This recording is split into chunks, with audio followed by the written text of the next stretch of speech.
कीर्तन गानन कर्णपतौ।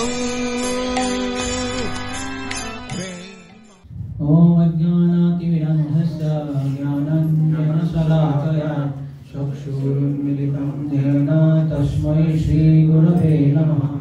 श्रीचैतन्यमनोभीष्टं स्थापितं येन भूतले स्वयं रूपकलामयं ददाति सपदान्तिकं। वन्देऽहं श्रीगुरु श्रीयुतापदकमलं श्रीगुरुन् वैष्णवांश श्रीरूपं साग्रजातं सहगणा रघुनाथान्वितं तं सजीवं साद्वैतं सावधूतं परिजनसहितं कृष्णचैतन्यदेवं श्रीराधा कृष्णपादान् सहगणा ललिता श्रीविशाखान्वितं। नमो विष्णुपादाय कृष्णवेष्टाय भूतले श्रीमते भक्तिवेदांत स्वामिनिधि नामिने। नमस्ते सरस्वती देवी गौरवाणी प्रसारिणे निर्विशेष शून्यवादी पाश्चात्यदेशतारिणे। हे कृष्ण करुणा सिंधु दीनबंधु जगत्पते गोपेश गोपिकाकांत राधाकांत नमोस्तुते। तप्तकांचन गौरांगी राधे वृंदावनेश्वरी विषभानुसुते देवी प्रणमामि। विलासविलासाय नित्याय परमात्मने बलभद्रसुभद्रं जगन्नाथाय ते नमः। वृंदाय तुलसी देवाय प्रियाय केशवसुधा विष्णु भक्ति पदे देवी सत्यवत्यै नमो नमः। वंशाकल्पतरुभ्यश्च कृपा सिन्धुभ्येव पतितानां पावनेभ्यो वैष्णवेभ्यो नमो नमः।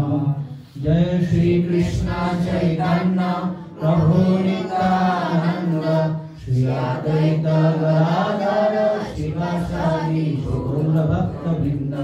हरे कृष्णा कृष्णा कृष्णा हरे हरे हरे राम राम राम हरे हरे। ओम नमो भगवते वासुदेवाय। ओम नमो भगवते वासुदेवाय।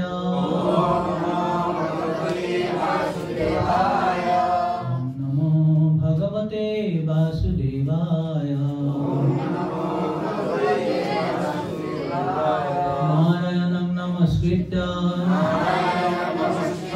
नरं चैव नरोत्तमं देवीं सरस्वतीं व्यासं ततो जयमुदीरये। नष्टप्रायेषु अभद्रेषु नित्यं भागवत सेवया भगवती उत्तम श्लोके भक्तिर्भवति नष्टिकी। कृष्णाय वासुदेवाय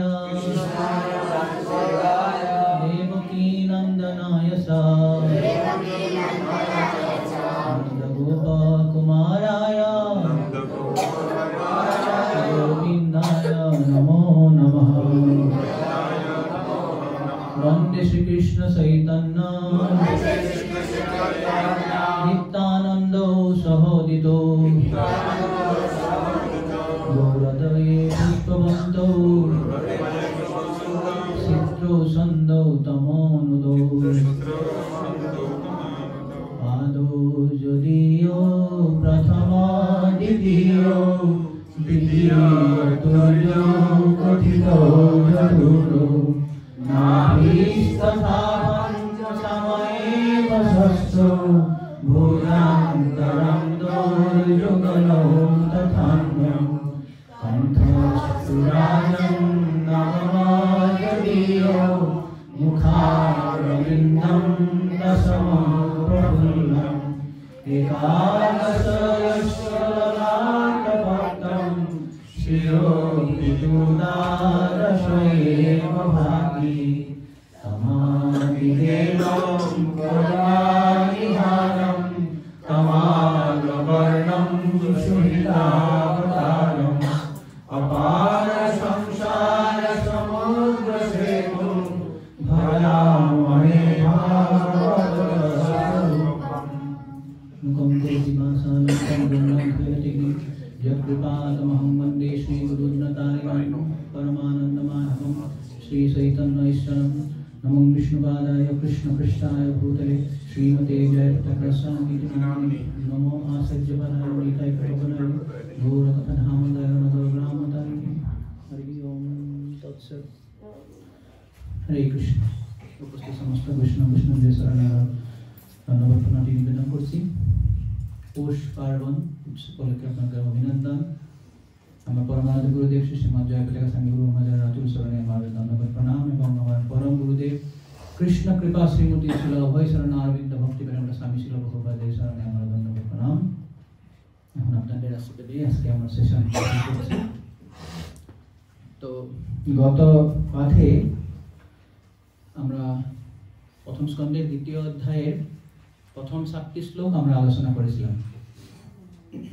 একটু পুনরাবলোকন করি রিক্যাপ কি করা হয়েছিল প্রথমে বলুন প্রথম অধ্যায়ে আমরা 6টি প্রশ্ন দেখেছিলাম ঋষিদের নতুন লোক বলেন কেউ প্রথম 6টি শ্লোক প্রশ্ন কি ছিল ঋষিদের 6টি প্রশ্ন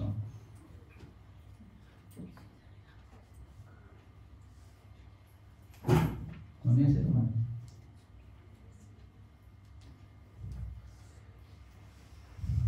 জীবের মঙ্গল কি জীবের মঙ্গল কি 2 নম্বর প্রশ্ন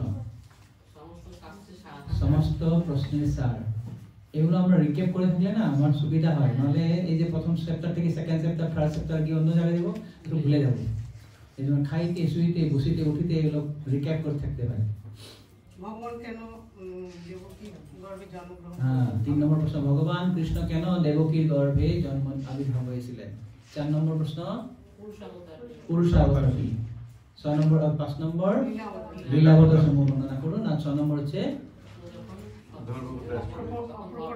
হ্যাঁ ভগবান কৃষ্ণ যখন এই ধরাধাম থেকে অপ্রকট হলেন তখন ধর্মকার আশ্রয় নিলেন ওকে তো এই প্রথম এবং দ্বিতীয় প্রশ্নের উত্তর দিতে গিয়ে সুত গোস্বামী প্রথমে কি করে দ্বিতীয় অধ্যায়ে তার গুরুদেবের মঙ্গলাচরণ করে আমরা দেখলাম যে তিনি সেই প্রশ্ন শুনে অত্যন্ত সন্তুষ্ট হলেন ইতি সম্প্রশ্ন সম্বৃষ্ট বিপ্রাণাং রোমহর্ষিণী প্রতিপূজ্য প্রশস্তেষাম প্রবক্তুম ইমাম উত্তমে তো তিনি খুব সন্তুষ্ট হলেন প্রশ্নই এত সন্তুষ্ট যে উত্তর শোনার আগেই মন ভরে যায় কেন কৃষ্ণ সম্পর্কিত ইতি সম্প্রশ্ন সম্বৃষ্ট বিপ্রাণাং রোমহর্ষিণী তার জন্যই তিনি প্রতিপূজ্য তিনি তাদেরকে ধন্যবাদ দিলেন যে এত সুন্দর প্রশ্ন করেছেন আপনারা তার আগে তিনি মঙ্গলাচরণ করলেন আমরা দেখলাম যে এটি প্রবন্ধনম অনপেক্ত উপেত প্রত্যম কিভাবে তার গুরুদেব সুখদেব গোস্বামী কোনো সংস্কারবিহীন জন্মের পরে বাড়ি থেকে চলে গেছিলেন তার পিতা যখন দেখেছিলেন পুত্রেতি তন্ময়াতয়া তরবর অভিনেদু তার পিতা যখন পুত্র কাতরে বিরহ হয়ে পুত্র দেখেছিলেন তখন কেউ সাড়া দিচ্ছেন না সাড়া দিয়েছিলেন কারা বৃক্ষরা কিভাবে সাড়া দিয়েছিলেন হ্যাঁ তো তিনি কি করেছেন প্রত্যেক জীবের হৃদয়ে যেহেতু তিনি প্রবেশ করে তাদের থেকেও কথা ক্রয় করতে পারেন সেইভাবে সেই গুরুদেব আমার হৃদয়ে প্রবেশ করুন এখন আপনি আমাকে কৃপা করুন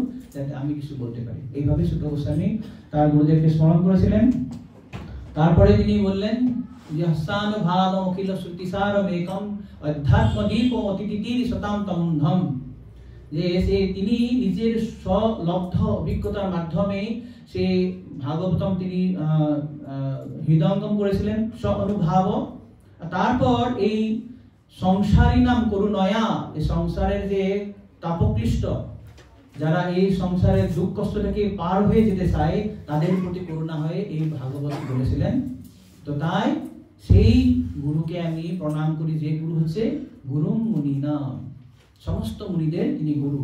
এমনকি সেই তার সভায় তার গুরু শ্রীল ব্যাসদেব এবং তার পরম গুরু শ্রী নারদ মুনি সেখানে বসে মানে ভাগবত শ্রবণ করেছিলেন। তো তিনি এমন সুন্দরভাবে ভাগবত তিনি হৃদয়ঙ্গম করেছিলেন যে সেটা শোনার জন্য তার গুরু এবং পরম গুরু সেখানে বসেছিলেন। সেই জন্য বলা হয়েছে সুক মুখাত অমৃত দ্রব্য সঞ্চিত। যেভাবে একটি সুমিষ্ট ফল উপাদেয় হয়, কিন্তু সেই ফলকে যদি সুখ পাখি মুখ দেয়, খাওয়ার চেষ্টা করে, তাহলে সেটা আরো বেশি উপাদেয় হয়। তো এইভাবে ভাগবত এমনিই খুব উপাদেয়, কিন্তু সেই ভাগবত যখন শ্রী সুখদেব গোস্বামীর মুখ নিঃসৃত হয়েছে, সেটা আবার কি হয়েছে? অত্যন্ত সুমিষ্ট হয়েছে। এই জন্য বলা হয়েছে অহরহ রসিকা ভূবি ভাবুকা। রসিক ভাগবত শ্রোতাকারী আপনারা নিরন্তর ভাগবত শ্রবণ করুন। এইভাবে বলার পর তিনি প্রথম এবং দ্বিতীয় প্রশ্নের উত্তর কি দিয়েছিলেন? তার অর্থ মানুষের পরম মঙ্গল কিভাবে সাধিত হয়, আর সমস্ত শাস্ত্রের সার কি? ভক্তি। সবই পুংসাং পর ধর্ম যত ভক্তির অধক্ষতে। অধক্ষতে আমরা ব্যাখ্যা করেছিলাম, অধক্ষ হচ্ছে যাকে আমাদের জড় ইন্দ্রিয়গত জ্ঞানের লব্ধে গোচরীভূত নয়। অক্ষজ মানে আছে আমার ইন্দ্রিয় গোচরীভূত, অধক্ষজ মানে আছে আমার ইন্দ্রিয়ের বাইরে, ইন্দ্রিয়ের অতীত। তো সেই পরমেশ্বর ভগবান কৃষ্ণের প্রতি যখন আমার ভক্তি করা হয়, তখন কি হয়? যেন আত্মা সুপ্রসিদ্ধতি। সেই ভক্তি কিভাবে করতে হবে? অহৈতুকী এবং অপ্রতিহতা। অহৈতুকী কি মিনিং? বলুন। ভক্তির কারণ, তার ভক্তির কোনো কারণ, ভক্তির কোনো কারণ বলো। একজন করে বলুন, ভক্তির কি? ভক্তির কোনো কারণ নেই, হেতু থাকবে না। আনমোটিভেটেড। আরেকটা হচ্ছে ভক্তির কারণ ভক্তি। হ্যাঁ, মানে ইংলিশে যদি বলা হয় আনমোটিভেটেড ভক্তি, মানে হচ্ছে আমার কোনো কারণ থাকবে না, আমার কোনো উদ্দেশ্য নেই। আমি যে ভক্তি করছি আমার কোনো চাওয়া পাওয়া নেই, কোনো বাসনা থাকবে না আমার।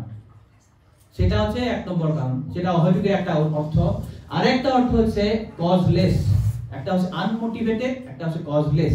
আনমোটিভেটেড মানে আমার কোনো চাওয়া পাওয়া নেই, বাসনা নেই, সেই জন্য ভক্তিকে বলা হয় অহৈতুকী, হেতু নেই। আরেকটা অহৈতুকের অর্থ হচ্ছে কজলেস, তার কোনো কারণ নেই, কারণ ছাড়া। ভক্তির কারণ শুধু কেবল ভক্তি, সেটা হচ্ছে অহৈতুকের অর্থ। আর অপ্রতিহতা মানে ভক্তি নিরবচ্ছিন্ন করতে হয়। একদিন করব, 10 দিন করব না, সেরকম নয়, নিরবচ্ছিন্ন করতে হয়। আর একটা অর্থ ধারাবাহিকতা। ভক্তিকে কখনো জড়জাগতিক কন্ডিশনের দ্বারা বাধা প্রাপ্ত করা যাবে না, যেটা কোনো বাধা প্রাপ্ত হবে না, যেটা কোনো অপ্রতিহতা, তার কোনো প্রতিহত নয়। ক্লিয়ার? এটা কারো সন্দেহ আছে যদি বলুন। অপ্রতিহতার দুটো অর্থ, অহৈতুকীর দুটো অর্থ। অপ্রতিহতা মানে আমাকে ভক্তি বাধাহীন ভাবে করতে হবে, নিরবচ্ছিন্ন করতে হবে। আরেকটা হচ্ছে অপ্রতিহতা মানে কোনো জড়জাগতিক কন্ডিশন বা বাধাই আমার ভক্তিকে বাধা দিতে পারবে না। ক্লিয়ার? এটা কারো সন্দেহ আছে বলুন, হাত তুলুন। কেননা আমরা দেখেছিলাম যে প্রহ্লাদ মহারাজের জীবনে কত কষ্ট এসেছিল, পাণ্ডব, কুন্তি, ধ্রুব, কত কষ্ট। সেই বাধা প্রাপ্ত হওয়া সত্ত্বেও তাদের ভক্তিকে কখনো বাধা দিতে পারেনি, মানে ভক্তি বিঘ্ন হয়নি। ক্লিয়ার? এটা অহৈতুকী অপ্রতিহতা। আমাদেরকে ভক্তি সেটা করতে হবে, সেটাকে বলা হয় কেবলা ভক্তি, শুদ্ধ ভক্তি, অব্যভিচারিণী ভক্তি। আর যদি আমার ভক্তিতে যদি কোনো হেতু এসে যায়, আমার ভক্তি যদি কিছুদিন করার পর আমার বাড়ির কেউ মারা গেল, আমার কোভিড হয়ে গেল, আমার কিছু হলো, আমি ভক্তি ছেড়েছি, তাহলে প্রতিহতা ভক্তি হয়ে গেছে। আমার যদি হেতু আছে ভক্তিতে, সেটা কি হবে?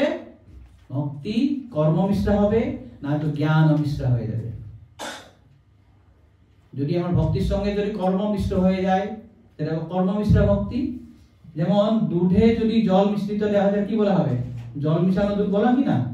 তো এইভাবে ভক্তিতে যদি আমার কর্ম মিশ্র হয়ে যায়, সেটাকে বলা হয় কর্ম মিশ্রা ভক্তি। আর যদি জ্ঞান মিশ্রিত হয়ে যায়, সেটাকে বলা হয় জ্ঞান মিশ্রা ভক্তি। তো আমাদের ভক্তি সেরকম করলে চলবে না, অহৈতুকী। তো তাই ভক্তি হচ্ছে জ্ঞান কর্মাদি অনাবৃতম।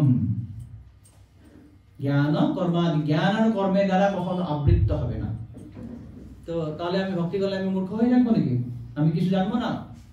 তো তার জন্য 7 নম্বর শ্লোকে বলেছেন, কি বলেছেন? বাসুদেবে ভগবতী ভক্তি যোগ প্রয়োজিত জনয়তি আশু বৈরাগ্যম জ্ঞানম সজত অহৈতুকম। তো এখানে একটা জ্ঞানের কথা বলা হয়েছে। এটা কি জ্ঞান? কি জ্ঞান? অহৈতুক জ্ঞান। অহৈতুক জ্ঞান মানে জড়জাগতিক সম্বন্ধীয় জ্ঞান নয়। যখন ভক্তি করা হয়, এক ভক্ত, ভগবানের ভক্ত, তার এই জ্ঞানটা আছে যে সে জানে যে কোনটা চিন্ময় বস্তু, কোনটা জড় বস্তু। আমার আত্মতত্ত্বটা সে জানে যে আমি হচ্ছে ভগবানের এক নিত্য দাস। আমার কর্তব্য হচ্ছে ভগবানের সেবা করা। আমার কর্তব্য হচ্ছে চিন্ময় ধামে তার সেবা করা। আমি এখানে বিদেশে পড়ে আছি, তার জন্যই সে জানে যে জড় জিনিসটা হচ্ছে অনিত্য এবং চিন্ময় বস্তু হচ্ছে নিত্য। এই যে জ্ঞানটা, সেটাকে বলা হয় অহৈতুক জ্ঞান। অর্থাৎ সেই জ্ঞানে তার কোনো হেতু নেই, তার কোনো ছাওয়া পাওয়া নেই, তার কোনো বাসনা নেই। কিন্তু যখন সেই জ্ঞান দ্বারা শুধু আমি মুক্তি লাভ করতে চাবো, সাধুর্য মুক্তি, বা আমার জড় বাসনা থাকবে, স্বর্গ ভোগ লাভের ইচ্ছা করবো, সেটাকে বলা হয় হৈতুকী জ্ঞান। হেতুকী, তার হেতু আছে। কিন্তু যখন আমি ভক্তি আমি করব, ভগবত ভক্তির যখন এগোবো, তখন আমার সেই জড় জ্ঞানটা আমার কমে যাবে, আমার অহৈতুকী জ্ঞানটা বাড়বে। আর তার সাথে যে কি হবে, সেই জড় বস্তুর প্রতি আমার এমনি অটোমেটিক্যালি আমার বৈরাগ্য আসবে। যখন আমি জানবো, বুঝে নিব যে এই জড়জগতিক বস্তুটা হচ্ছে অনিত্য, এটার কোনো স্থায়িত্ব নেই, তার প্রতি আমি কেন আকৃষ্ট হয়ে থাকবো? তার জন্য অটোমেটিক্যালি বৈরাগ্য হয়। সেই জন্য বলা হয় যে জনয়তি আশু বৈরাগ্যম জ্ঞানম সজত অহৈতুকম। বৈরাগ্য আসবে এবং জ্ঞান আসবে, অহৈতুকী জ্ঞান। ক্লিয়ার এটা? তো যদি এটাই হয়, তাহলে 6 নম্বর 7 নম্বর শ্লোকে প্রথম দুটি শ্লোক প্রশ্নের উত্তর শেষ। মানুষের পরম মঙ্গল কিভাবে সাধিত হয়? সমস্ত শাস্ত্রের সারমর্ম, রাইট? এই দুটি প্রশ্ন, সমস্ত শাস্ত্রের সারমর্ম, মানুষের পরম মঙ্গল এবং ভক্তি হচ্ছে মানুষের পরম ধর্ম। তাহলে এটা ঠিক শেষ। এখন তাহলে 3 নম্বর প্রশ্নে যাওয়া দরকার। কিন্তু সূত গোস্বামী এখন 3 নম্বর প্রশ্নে যাওয়ার আগে আবার তিনি কয়েকটা শ্লোকের মধ্যে বলবে কিভাবে ভক্তিটা আরো শ্রেষ্ঠ। যে অন্য কিছু ধর্ম আছে, যেমন বর্ণাশ্রম ধর্ম আছে। মানুষ এখন বর্ণাশ্রম ধর্মতে 4টি বর্ণ 4টি আশ্রম আছে। তো সেই বর্ণাশ্রম ধর্ম অনুসারী মানুষ কিভাবে যে কাজ করে, সেটা ধর্মশ্রেষ্ঠ ধর্ম নয়। তো এইটা ব্যাখ্যা করতে গিয়ে এখন তিনি 8 নম্বর শ্লোক থেকে এটা শুরু করছেন। আমরা 8 নম্বর শ্লোক দেখব। ধর্মাসনুষ্ঠিতঃ পুংসাং বিশ্বক্ষেন কথায়ুষৎ নোৎপাদয়েজ্যোতি রতিম শ্রময়েব হি কেবলম। কোন অনুবাদটা পড়ুন। স্বীয় বৃত্তি অনুসারে বর্ণাশ্রম পালনরূপ স্বধর্ম অনুষ্ঠান করার ফলেও যদি পরমেশ্বর ভগবানের মহিমা শ্রবণ কীর্তনে আসক্তির উদয় না হয়, তাহলে তা বৃথাশ্রম মাত্র। বৃথাশ্রম মাত্র। তো আগে বলা হয়েছে যে সবাই পুংসাং পরধর্ম, পরধর্ম কথা বলা আছে। এখানে যে ধর্ম বলা আছে সেটা পরধর্ম না, সেটা হচ্ছে আমাদের যে সাধারণ যেটা বর্ণাশ্রমের ধর্ম। যেমন বর্ণাশ্রমে ব্রাহ্মণ, ক্ষত্রিয়, বৈশ্য, শূদ্র। ব্রাহ্মণের কিছু কাজ আছে, ক্ষত্রিয়র কিছু কাজ আছে, বৈশ্যর কিছু কাজ আছে। ব্রাহ্মণের কি কি কাজ আছে? হ্যাঁ বলুন। যজন, যাজন, পঠন, পাঠন, দান, প্রতিগ্রহ। যজন যাজন মানে কি? পূজা অর্চনা করা, হ্যাঁ, এবং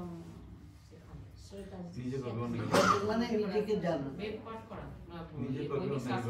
না। যজন, যাজন, যজন মানে নিজে যজ্ঞ করছে, পূজা করছে। যাজন মানে অন্যকে পূজা করানো, যাজনিক করা হয় না। এখন আপনার বাড়িতে যজ্ঞ করছে, আমাকে ডাকছেন, আপনার হয়ে আমি করছি, সেটা যাজন করা হবে। যাজনিক, যাজনিক, যাজ্ঞিক ব্রাহ্মণ বলা হয়। যাজ্ঞিক ব্রাহ্মণ তারা যাজনিক করে, তার অন্য হয়ে পূজা করছে। তো আপনি করতে পারেন, আপনি ক্ষত্রিয়, আপনি বৈশ্য, সেই অধিকার আপনার নেই। একজন ব্রাহ্মণকে রাখছেন, ব্রাহ্মণ আপনার হয়ে যেটা পূজা করবে, যজ্ঞ করবে, সেটা হচ্ছে তার যাজন। আর নিজে যেটা করবে সেটা হলো যজন। যজন, যাজন। তারপর পঠন, পাঠন। পঠন মানে নিজে শাস্ত্র পড়বে, আর পাঠন মানে হ্যাঁ ভক্তি শাস্ত্রের টিচার, ভক্তি যোগের টিচার আপনার পড়াচ্ছেন। পঠন, পাঠন। আর দান, প্রতিগ্রহ মানে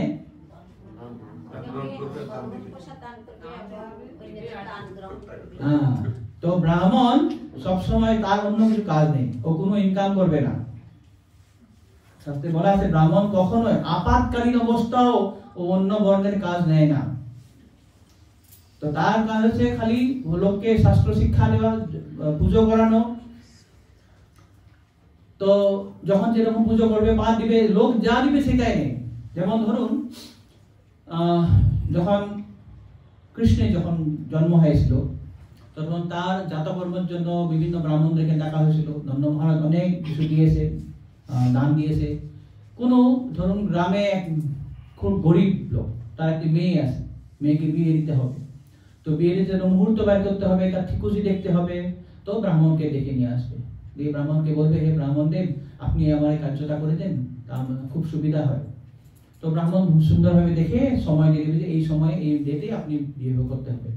তো তাই কৃতজ্ঞতা স্বরূপ সেই লোক ব্রাহ্মণকে কি দিবে, কিছু সামান্য দিবে, হয়তো এক মুঠো চাউল দিল। আর সেই ব্রাহ্মণকে রাজা একবার দেখিয়েছে তার মেয়ের বিয়ে। তো তার মেয়ের বিবাহ ঠিকুজি দেখার জন্য যখন ব্রাহ্মণ এভাবে দেখবে, তখন রাজা তাকে এক স্বর্ণ মুদ্রা, এক থাল ভর্তি স্বর্ণ মুদ্রা দিবে। তো ব্রাহ্মণ সেটাতে সন্তুষ্ট। তো ব্রাহ্মণের কিন্তু এটা কর্তব্য নয় যে সেই গরিবের ঘরে গেছি, আমাকে এক মুঠো চাউল দিতে, তাকে ভালোভাবে ডেট দিব না, এমনি যা খুশি তাই দিব। আর রাজা খুব দিয়েছে বলে তাকে ভালো দেব, সেরকম নয়। ব্রাহ্মণ সেটা ধর্ম নয়। সে যাই দিয়ে দেও, সে কখনো তার ধর্মতে সে কম্প্রোমাইজ বা এরকম কিছু করবে না। তো ব্রাহ্মণের যে সঠিক কাজ, সেইভাবে ক্ষত্রিয়র কাজ থাকে। তো এইগুলোকে যে বর্ণাশ্রমে ধর্ম অনুযায়ী যে বিভিন্ন ধরনের কাজগুলো আছে, তো সেটাকে এখানে বলা হয়েছে যে ধর্ম সংস্থিত পুংসাম। যদি এই বিভিন্ন ধর্ম করার ফলেও ব্রাহ্মণের কাজ, ক্ষত্রিয় বৈশ্য নিজের কাজ করছে, করার ফলেও যদি ভগবানের কথা শ্রবণের তার রুচি না জন্মে, তাহলে কি বলা আছে, শ্রম এব হি কেবলম, সময় এব হি কেবলম। তো কুলশেখর আলোয়ার বলে একজন খুব সুন্দর ভক্ত ছিলেন।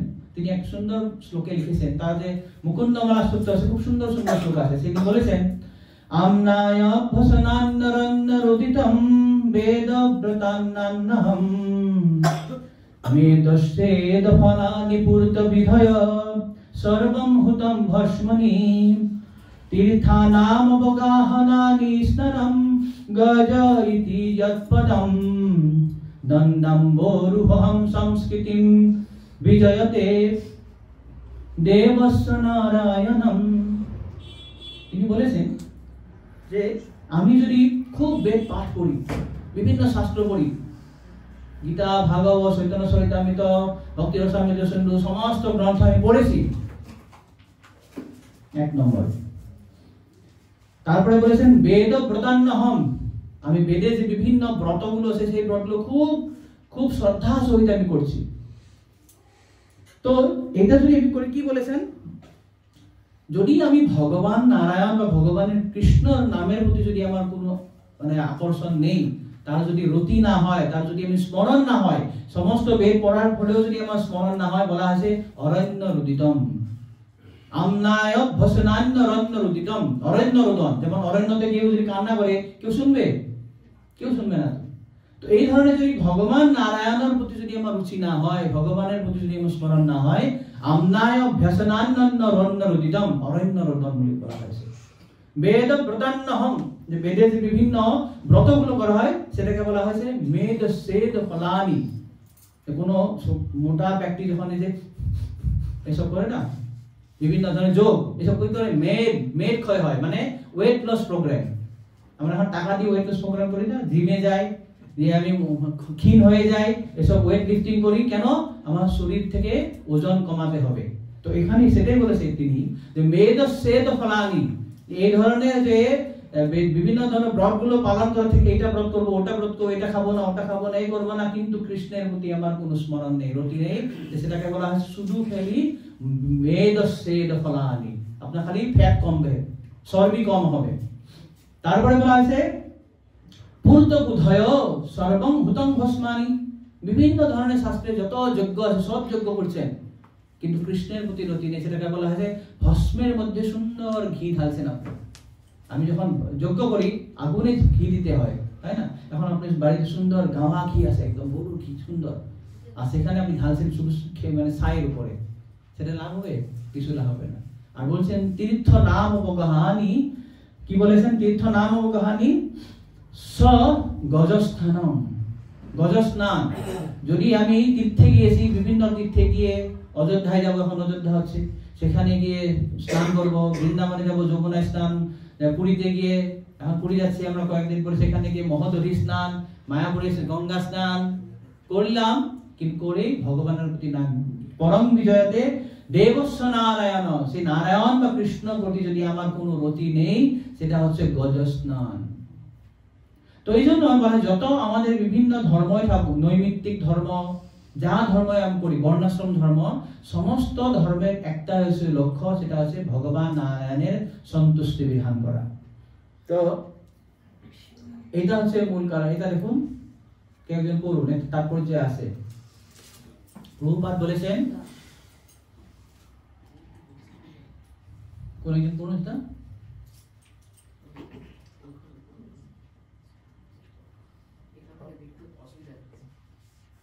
কেউ অন্য একজন পড়ুন। বর্ণাশ্রম রূপ স্বধর্ম পালন কেবল বৃথাশ্রম। যেহেতু মূর্খ মানুষদের আত্মা সম্বন্ধে কোনো ধারণা নেই এবং যেহেতু তারা জানে না যে আত্মা দেহ এবং মনের অতীত, তাই তারা তাদের বৃত্তি অনুসারে কর্ম করে তৃপ্ত হতে পারে না। সুপ্ত আত্মার প্রয়োজনগুলি সম্বন্ধে অবগত না হয়ে শুধুমাত্র দেহ এবং মনের চাহিদাগুলি মিটিয়ে কখনোই সুখী হওয়া যায় না। দেহ এবং মন হচ্ছে বাহ্যিক আবরণ। আত্মার সন্তুষ্টি বিধানের জন্য আত্মার প্রয়োজনগুলি মেটাতে হবে। তো প্রভুপাদ এখানে তারপর যে লিখেছেন, প্রথমে তিনি বলেছেন যে কি ধরনের লোক থাকে, কর্মী থাকে। কর্মীদের লক্ষ্য হচ্ছে জীবনে কেবল ইন্দ্রিয় তৃপ্তি, ইন্দ্রিয় তৃপ্তি করবে। তো ইন্দ্রিয় তৃপ্তি কিভাবে করে? কর্মীর আগের স্তরটা হচ্ছে বিকর্মী, যারা শাস্ত্র কোনো বিধান মানে না, তারাও ইন্দ্রিয় তৃপ্তি করবে। কিন্তু ইন্দ্রিয় তৃপ্তি কিভাবে করে? তারা শাস্ত্র বিধান যেভাবে হোক, চুরি করে, ডাকাতি করো, প্রভুপাদ বলেছেন ব্যাগ বড় স্টিল, ভিক্ষা করো, নাহলে ধার করো, নাহলে চুরি করো, যেভাবে হোক, খালি আমার ইন্দ্রিয় তৃপ্তি হওয়া দরকার। তো তারা হচ্ছে বিকর্মী, শাস্ত্রসম্মত ভাবে চলে না। তাদের উপরে আছে কর্মী, যারা শাস্ত্র বিধান মানবে, যজ্ঞ করবে, বিভিন্ন পুজো করবে, এই দেবীর পুজো করবে, এই দেবতার পুজো করবে, করে কিসের জন্য? যাতে আমার কিছু অর্থ উপার্জন হয়। ধর্ম করছি অর্থের জন্য। অর্থ কিসের জন্য উৎপাদন করা হয়? কামনা লাভ, নিজের বাসনা পূর্তি হবে। আমার যদি টাকা পয়সা থাকে, বড় গাড়ি কিনবো, বড় বাড়ি কিনবো, সুন্দরভাবে সাজগোজ হবে। তো এটা হচ্ছে কর্মী। কিন্তু তারাও বিকর্মীর থেকে ভালো, কেন? শাস্ত্রসম্মত ভাবে তারা করে। তাই তাদের কি হয়? দুই ধরনের মনোভাব হয়। এক হচ্ছে নিজের ব্যক্তিগত ভোগ বাসনা বা স্বার্থ, আর কিছু কিছু লোকের হয় বৃহত্তর স্বার্থ। যেমন সাধারণত যারা নিচু স্তরের কর্মী, তারা নিজেকে নিয়ে ব্যস্ত থাকে। আমি কিভাবে ইন্দ্রিয় ভোগ সুখ ভোগ করবো, আমার পরিবার কিভাবে ইন্দ্রিয় সুখ ভোগ করবে, সেটা নিয়ে ব্যস্ত। আর যারা একটু বুদ্ধিমান, তারা বলে না, আমার নিজের কোনো চিন্তা নেই, আমি দেশের জন্য চিন্তা করছি, আমি এখন সোসাইটির কাজ করছি, সমাজের সেবা করি, এখন আমি দেশের সেবা করি, আমার নিজের কোনো স্বার্থ নেই, আমি সব বাদ দিয়ে দিয়েছি। এই দেখো দেখো, আমি মানে এখন চটি, আমি জুতো পরি না, আমি চটি পরি। কোনো কোনো এখন দেশের নেতা জুতো পরে না, সুচটি পরি ঘুরায়, হাওয়াই চপ্পল পরে। কিসের জন্য? আমি দেশের জন্য সেবা করছি। এটা বহুবার বলেছেন এক্সটেন্ডেড সেন্স গ্রেটিফিকেশন, বৃহৎ ভোগ বাসনা, নিজের জন্য নেই, অন্যের জন্য। কিন্তু তার পিছনেও তাদের কি বাসনা আছে? একটা সূক্ষ্ম বাসনা আছে, না খুব ভালো লাগে, এরকম বলে না, আপনি কি একদম বিশাল স্বার্থ ত্যাগ করেছে, আপনি আমাদের জন্যই কাজ করেছে, এইটা শোনার জন্য একদম কান খাড়া হয়ে থাকে।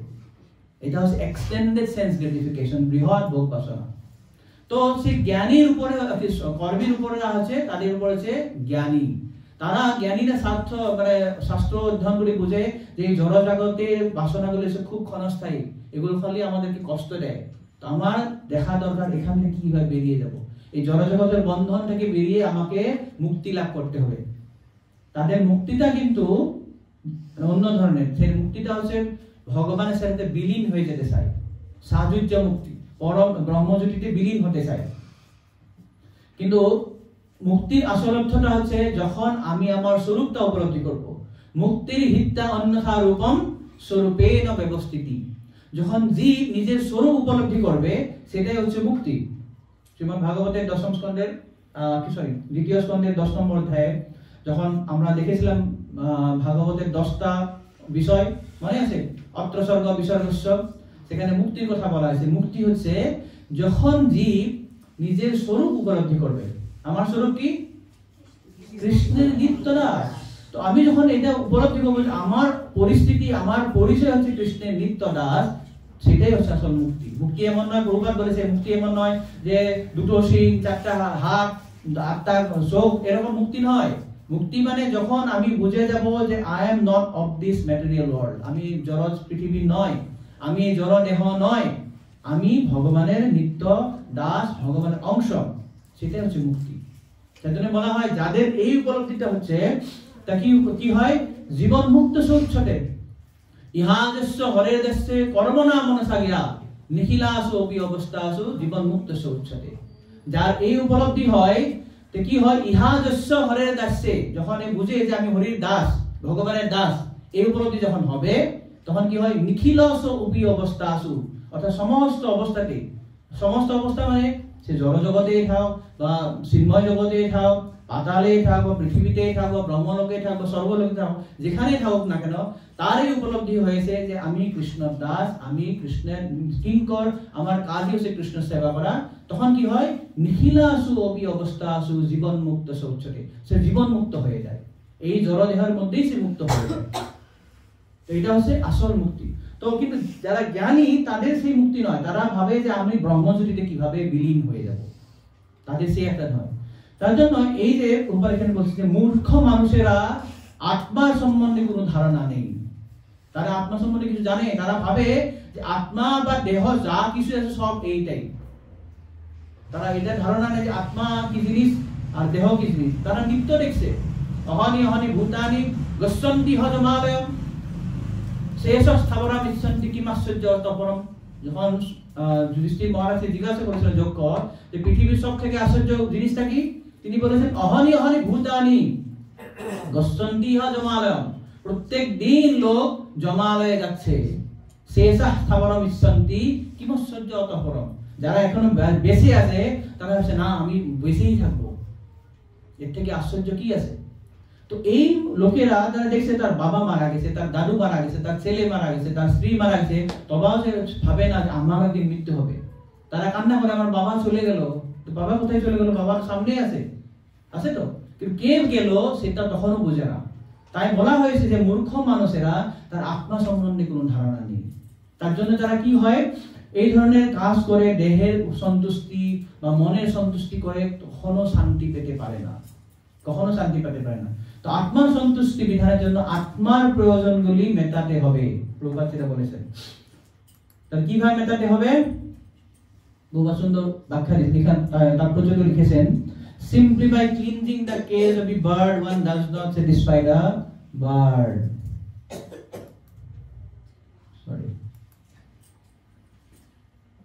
এই যে একটি পাখির খাঁচা পরিষ্কার করে যেমন পাখিটিকে আনন্দ দান করা যায় না, তেমনি দেহ এবং মনের প্রয়োজনগুলি মিটিয়ে আত্মাকে আনন্দ দান করা যায় না। পাখিটিকে আনন্দ দান করতে হলে যেমন তার প্রয়োজনগুলি সম্বন্ধে জানতে হবে, তেমনি আত্মাকে আনন্দ দান করতে হলে আত্মার প্রয়োজনগুলি সম্বন্ধে অবগত হতে হবে। তাই আমাদের স্বধর্ম পরায়ণ হতে হবে, যাতে আমরা আমাদের হৃদয়ে দিব্য চেতনার বিকাশ করতে পারি। তা সম্ভব হয় কেবল পরমেশ্বর ভগবানের অপ্রাকৃত কার্যকলাপের মহিমা শ্রবণ এবং কীর্তন করার মাধ্যমে, এবং যে ধর্ম বা বৃত্তিগত কার্যকলাপ অনুষ্ঠানের ফলে পরমেশ্বর ভগবানের অপ্রাকৃত মহিমা শ্রবণ এবং কীর্তনের প্রতি আসক্তির উদয় হয় না, তাকে এখানে শ্রময়ে বহি কেবল বলা হয়েছে। তো এই শ্লোকের অর্থটা হচ্ছে আমি যে ধর্মই করি না কেন, ব্রাহ্মণ ক্ষত্রিয় বৈশ্য শূদ্র বৈষ্ণব যাই কিছু করি না কেন, আমি এখন দীক্ষিত হয়েছি বিষ্ণু বৈষ্ণব মানে দীক্ষিত হয়েছি, কিন্তু এসব করার পরেও হরিনাম করার পর প্রসাদ খাওয়ার পরেও যদি আমার এইটাই মাথা ঢুকে না যে আমার সমস্ত কিছু কথা কার্যর লক্ষ্য হচ্ছে হরিতোষণম, ভগবানকে সন্তুষ্টি করা, নাহলে আমার যান্ত্রিক হয়ে যাবে। হরে কৃষ্ণ মহামন্ত্র জপি যান্ত্রিক, প্রসাদ খাচ্ছি যান্ত্রিক, ভাগবত শুনছি যান্ত্রিক, এই সমস্ত কিছুর কথা হতে হবে কি স্মর্তব্য সততম বিষ্ণু বিস্মর্তব্য ন জাতসি সর্বে বিধি নিষেধা সুয়েত রেবকিং করা। আমার সমস্ত যে নিয়ম আছে, আমাদের যে ভক্তি জীবনে যত সব নিয়ম আছে, সকাল ভোর থেকে উঠার থেকে রাত ঘুমানো পর্যন্ত, মঙ্গল আরতি করা, জপ করা, ভাগবত ক্লাস শোনা, দর্শনার্থী, গুরু পূজা, গ্রন্থ বিতরণ, যতই যি করি না কেন এই সমস্ত নিয়মগুলো দুটি নিয়মের কিঙ্কর দাস। একটা হচ্ছে স্মর্তব্য সচেতন বিষ্ণু, সব সময় কৃষ্ণকে মনে রাখা। 2 নম্বর বিস্মর্তব্য না জাতসি, কখনো যেন কৃষ্ণকে ভুলে যাব না। তো এইটাই আমাদের মূল লক্ষ্য। তো যদি আমি সেটা না করি তাহলে কি হবে? শ্রম এবহি কেবলম।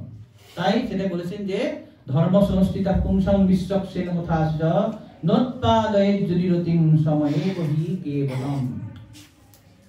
নেক্সট 9 নম্বর শ্লোক। ধর্মস্য হি অপবর্গস্য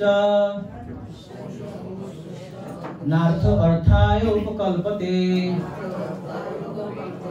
নার্থস্য ধর্মৈকান্তস্য কামলাভায় হি স্মৃতঃ।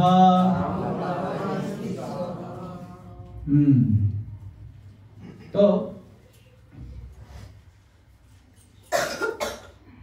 ধর্মস্য হি অপবর্গস্য, ধর্ম কিসের জন্য, কি করতে হয়? আমাদের মুক্তির জন্য। মাতাজি অনুবাদটা পড়ুন একবার। সমস্ত ধর্মের উদ্দেশ্য হচ্ছে চরম মুক্তি লাভ করা, তা কখনো জড় বিষয় লাভের আশায় অনুষ্ঠান করা উচিত নয়। অধিকন্তু তত্ত্বদ্রষ্টা মহর্ষিরা নির্দেশ দিয়ে গেছেন যে যারা পরম ধর্ম অনুষ্ঠানে যুক্ত হয়েছেন তারা যেন কখনোই ইন্দ্রিয় সুখভোগের উদ্দেশ্যে জড় জাগতিক লাভের প্রত্যাশী না হন। ধর্মস্য হি অপবর্গস্য, আমরা যে ধর্ম করব, একটু আগে আলোচনা করেছিলাম না, ধর্ম অর্থ কাম ও মোক্ষ। আমরা ধর্ম করি অর্থ উপার্জন করার জন্য, অর্থ উপার্জন করি কামনা বাসনার জন্য। আর যখন অর্থ এবং কামনা বাসনাতে আমার ফ্রাস্ট্রেশন এসে যায়, হতাশা এসে যায়, তখন আমি চিন্তা করি আমি মোক্ষর প্রতি যাব। মোক্ষ মানে এই যে মানে নিরাকার মোক্ষ, ব্রহ্ম জ্যোতিতে বিলীন হয়ে যাওয়া, এটা আমাদের অর্থ হয়। কিন্তু সেটা এখানে সেই অর্থ বলা হয়নি। লিবারেশন মানে হচ্ছে ভগবানের ভক্তি করা। তো সেখানে বলেছেন ধর্মস্য হি অপবর্গস্য, ধর্মস্য হি মানে ধর্মের উদ্দেশ্য হচ্ছে অপবর্গস্য মানে মুক্তি পাওয়া। অপবর্গ কি বললো? অপবর্গ মানে হচ্ছে পবর্গ। আমরা পড়েছি না ছোটবেলাতে, ক খ গ ঘ ঙ ক বর্গ, চ চ চ ত স বর্গ, তারপরে ত বর্গ, ত বর্গ আর প বর্গ, মানে 5টা বর্ণ আছে। প ফ ব ভ ম। প মানে হচ্ছে পরিশ্রম। যারা জড়বাদী লোক, যারা কর্মী বা জ্ঞানীরাও, তারা কি করে? নিজের ইন্দ্রিয় তৃপ্তির লাভের জন্য তারা পরিশ্রম করে, খুব পরিশ্রম করে, দিন রাত। প্রভুপাদ বলেছে গাধার মতন পরিশ্রম করে তারা। দে আর সিম্পলি অ্যাসেস।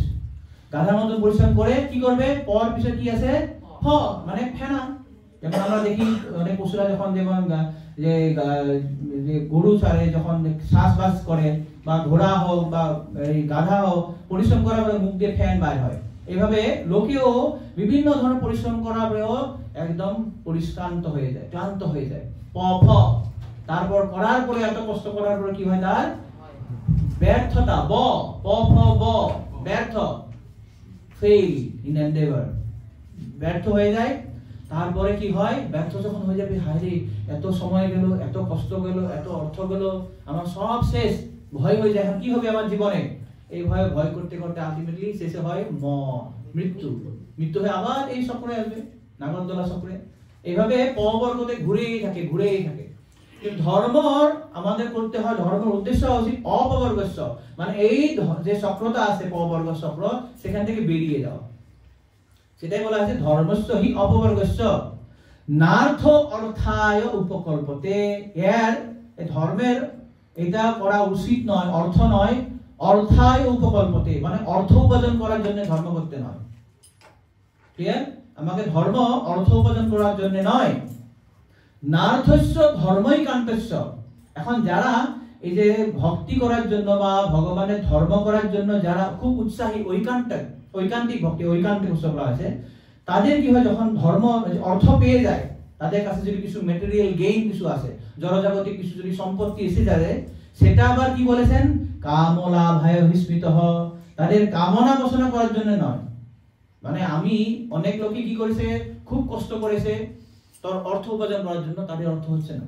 আর আমি একটু করার পরে ভগবানের কৃপায় অনেক কিছু টাকা পেয়েছি, অনেক টাকা খুব বেশি আছে, এখন সেটা পেয়ে গিয়ে আমি কি করব, শুধু নিজের কামনা বাসনা করব, সেটা বলছে না। এটা বলছে কি যে নার্থস্য ধর্মই কান্তস্য, যারা ঐকান্তিক ভাবে ধর্ম করেছে, কামনা ভাই স্মৃত, কামনা বাসনা করার জন্য ধর্ম করতে নয়, সেটার জন্য ধর্ম করতে নয়।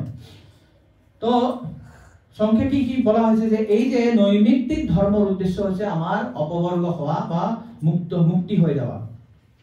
তো এই যে এই পয়েন্টটা 1.2.9 যে ধর্মসহি অপবর্গস্য, এখানে এই ধরনের ধর্ম করাকে বাদ দিতে বলা হয়েছে, অর্থ লাভের জন্য ধর্ম করাকে বাদ দেওয়া হয়েছে। এই একই ধরনের কথা আমরা প্রথম অধ্যায়ে পেয়েছিলাম, কারণ মনে আছে কোথায় পেয়েছিলাম? এই ধরনের ধর্ম করতে বারণ করা হয়েছে ফার্স্ট চ্যাপ্টারে। ধর্ম প্রজ্জিত কইতবত্র নির্মৎসরাম, সেখানে এই সল ধর্মকে বাদ দিতে বলা হয়েছে, ধর্ম প্রজ্জিত। সেখানে যে ধর্ম বলা আছে, এইখানে ধর্ম একই কথা বলা আছে। সেখানে ধর্ম বলা হয়েছে কৈতব ধর্ম, সল ধর্ম, যে ধর্মতে যে করলে আমি ভগবানকে ভুলে যাব বা ভগবানের প্রতি আমার আকর্ষণ নেই, সেই ধর্মটাকে সেখানে বাদ দিতে বলা হয়েছে। সেই এইখানে একই কথা বলা আছে, এই ধরনের ধর্ম করবেন না। যে ধর্ম করে শুধু খালি আপনি টাকা পয়সা ইনকাম করবেন, অর্থ উপার্জন করবেন, আর ওই পবর্গের মধ্যে ঘুরে থাকবেন, সেই ধর্ম করবেন না। ধর্মের উদ্দেশ্য হওয়া উচিত অপবর্গ, মুক্তি লাভ করা। তাহলে এই যে আমার টাকা পয়সা হলো, এটা আমি কিভাবে তাকে ইয়ে করবো? এই যে দেখুন, লোক ধর্ম নিয়ে কত কত টাকা খরচা করে, কি বলে এটা, গণপতি বাপ্পা মোরিয়া, গণপতি বাপ্পা মোরিয়া, এই ধরনের একটা দেখানো হয়েছে। এই ধরনের আমরা ধর্ম করি, দুর্গা পূজা বা বিভিন্ন ধরনের আমরা করি, কিসের জন্য? আমার টাকা পয়সা লাগে। হে ভগবান, হে গণেশ দেব, হে দুর্গা মা, হে সরস্বতী মা, সরস্বতী পূজা আছে, দেখবেন এখানে কত সরস্বতী পূজা ধুম উঠবে, মায়াপুরের মধ্যে সব সরস্বতী পূজা করে এখন। তো কিসের জন্য? আমার জ্ঞান লাগবে, এ লাগবে। তো এটা নয়। পড়ুন, একজন সামনে কে পড়ুন, পড়ো, তুমি পড়ো, পরমেশ্বর ভগবানের প্রতি শুদ্ধ ভক্তি অনুশীলনের ফলে আপনা থেকেই শুদ্ধ জ্ঞানের উদয় হয় এবং জড় বিষয়ের প্রতি আসক্তি রহিত হয়। কিন্তু বহু লোক আছে যারা মনে করে যে সমস্ত কার্যকলাপেরই একমাত্র উদ্দেশ্য হচ্ছে জড়জাগতিক বিষয় লাভ। এমনকি ধর্ম অনুশীলনের উদ্দেশ্যও তাই। পৃথিবীর প্রায় সর্বত্রই জনসাধারণ জাগতিক লাভের আশাতেই কেবল ধর্ম অনুষ্ঠান করে। প্রভুপাদ বলেছেন, এই যে প্রথম বলেছে পরমেশ্বর ভগবানের প্রতি শুদ্ধ ভক্তি অনুশীলনের ফলে আপনা থেকেই শুদ্ধ জ্ঞানের উদয় হয় এবং জড় বিষয়ের প্রতি আসক্তি রহিত। এই যে বাসুদেবে ভগবতী ভক্তি যোগ প্রয়োজিত জনতি আসু বৈরাগ্যম জ্ঞানম সুযোগ হইত, সেই কথা এখানে বলেছে প্রভুপাদ, যে পরমেশ্বর ভগবানের যখন আমরা ভক্তি করব, আমাদের দুটো লাভ হয়, এক হচ্ছে অহৈতুকী জ্ঞান এবং বৈরাগ্য। সেটাই বলেছে যে শুদ্ধ জ্ঞানের উদয় হয় এবং জড় বিষয়ের প্রতি আসক্তি রহিত হয়। কিন্তু বহু লোক আছে, তারা মনে করে যে সমস্ত কার্যকলার একমাত্র উদ্দেশ্য হচ্ছে জড়জাগতিক বিষয় লাভ। আমি ধর্ম করব কিসের জন্য? বিষয় লাভ হবে, সেটাই তাদের জীবনের একমাত্র লক্ষ্য।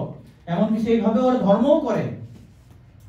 পৃথিবীর প্রায় সর্বত্রই জনসাধারণের জাগতিক লাভের আশাতেই কেবল ধর্ম অনুষ্ঠান করে। তাহলে কি করতে হবে আমাদের? কেবল জড় বিষয় লাভের উদ্দেশ্যে কখনোই কোনো ধর্ম আচরণ করা উচিত নয়। জড় বিষয় লাভ হলেও তা ইন্দ্রিয় সুখ ভোগের জন্য ব্যবহার করা উচিত নয়।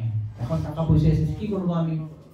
ভগবান আমাকে দিয়েছে, অন্যকে তো অনেক কষ্ট করে মরেছে, সারা দিন কষ্ট করে টাকা রোজগার করতে পারে না, কিন্তু আমার কাছে এখন টাকা পয়সা এসে গেছে, জড় বিষয় এসে গেছে, আমি কি করবো? কিভাবে টাকা লাগাবো? নেক্সট লো, নেক্সট তারপরে বলেছেন 10 নম্বর, কামস্য নেন্দ্রিয় প্রীতিঃ লাভো জীবেত যাবতা জীবস্য তপ্ত জিজ্ঞাসা নার্থো যৎসেহ কর্মভিঃ। এই যে আমাদের জড় সুখ ভোগ এসে গেল, টাকা পয়সা এসে গেল, এইটা কি করা উচিত? বলেছেন life's desire should never be directed towards sense gratification. Kamasya nendriya pritihi. Kamasya nendriya, যে কামের যে বাসনাগুলো আমরা যে সম্পত্তি পেয়েছি, এটা কিসের জন্য? ইন্দ্রিয় প্রীতির জন্য নয়। এটা কখনো ইন্দ্রিয় প্রীতির জন্য করতে নয়। হ্যাঁ, আমার কিছু সম্পত্তি লাগে কিসের জন্য? তিনি বলেছেন লাভ জীবে তো যাবতা। এই যে আমার কাছে যে অর্থ কিছু আছে, সেটা কিসের জন্য ব্যবহার করা উচিত? আমার আত্মসংরক্ষণের জন্য। এই যে আমার দেহ এবং আত্মাকে সংরক্ষণ করার জন্য বা একটা সুস্থ জীবন পালন করার জন্য সেটা টাকা পয়সা দরকার। এমন নয় যে আমার টাকা লাগবে না, মানে খুব বড় গাড়ি লাগবে না, হ্যাঁ আমাকে একটু ঘর লাগবে, একটু কিছু কাপড় লাগবে, হয়তো কিছু একটা সাইকেল বা একটু গাড়িও লাগতে পারে, কিন্তু এটার জন্য নয় আমার শুধু একটু ব্যাংক ব্যালেন্সও লাগবে, যেটা দিয়ে আমি আমার জীবনটা খুব সুন্দরভাবে চালাতে পারবো। কিন্তু অত্যাহার প্রয়াসস্য নয়, আমার ইন্দ্রিয় ভোগ করার জন্য নয়। সেটাই বলেছেন যে কামস্য ইন্দ্রিয় প্রীতি। এই যে আমি যে ইন্দ্রিয় সুখ ভোগের যে জিনিসপত্রগুলো পেয়েছি, জড়জাগতিক লাভ যে পেয়েছি, ইন্দ্রিয় তৃপ্তির জন্য নয়। এর আগে এবার বললো কি ধর্মের সহি অপবর্গেশ, যে কখনো অর্থকে ইন্দ্রিয় ভোগতে লাগাবা। এখন প্রশ্নটা হতে পারে যে আমার তো এসে গেছে, এখন কি করব? সেটাই এখানে বলেছে কামেশ্য ইন্দ্রিয় প্রীতিহি, ইন্দ্রিয় প্রীতির জন্য সেটা নয়। কিসের জন্য? লাভ জীবিত যাবতা, নিজের দেহ রক্ষণ করার জন্য, সুস্থ জীবন পালন করার জন্য। প্রভুপাদ সেটা বলেছেন। মাতাজি বলুন 2 নম্বর লাইনটা অনুবাদের, 2 নম্বর লাইন অনুবাদের। তা কখনো জড় বিষয় লাভের আশায় অনুষ্ঠান করা উচিত নয়। অধিকন্তু তত্ত্বদ্রষ্টা মহর্ষিরা, না তার আগে এই লাইনটা, সমস্ত ধর্মের উদ্দেশ্যই হচ্ছে চরম মুক্তি লাভ করা, তা কখনো জড় বিষয় লাভের আশায় অনুষ্ঠান করা উচিত নয়। অধিকন্তু তত্ত্বদ্রষ্টা মহর্ষিরা নির্দেশ দিয়ে গেছেন যে যারা পরম ধর্ম অনুষ্ঠানে যুক্ত হয়েছেন তারা যেন কখনো ইন্দ্রিয় সুখভোগের উদ্দেশ্যে জড়জাগতিক লাভের প্রত্যাশা না। হ্যাঁ, তো প্রভুপাদ লিখেছে ইংরেজি, one should desire only a healthy life or self preservation।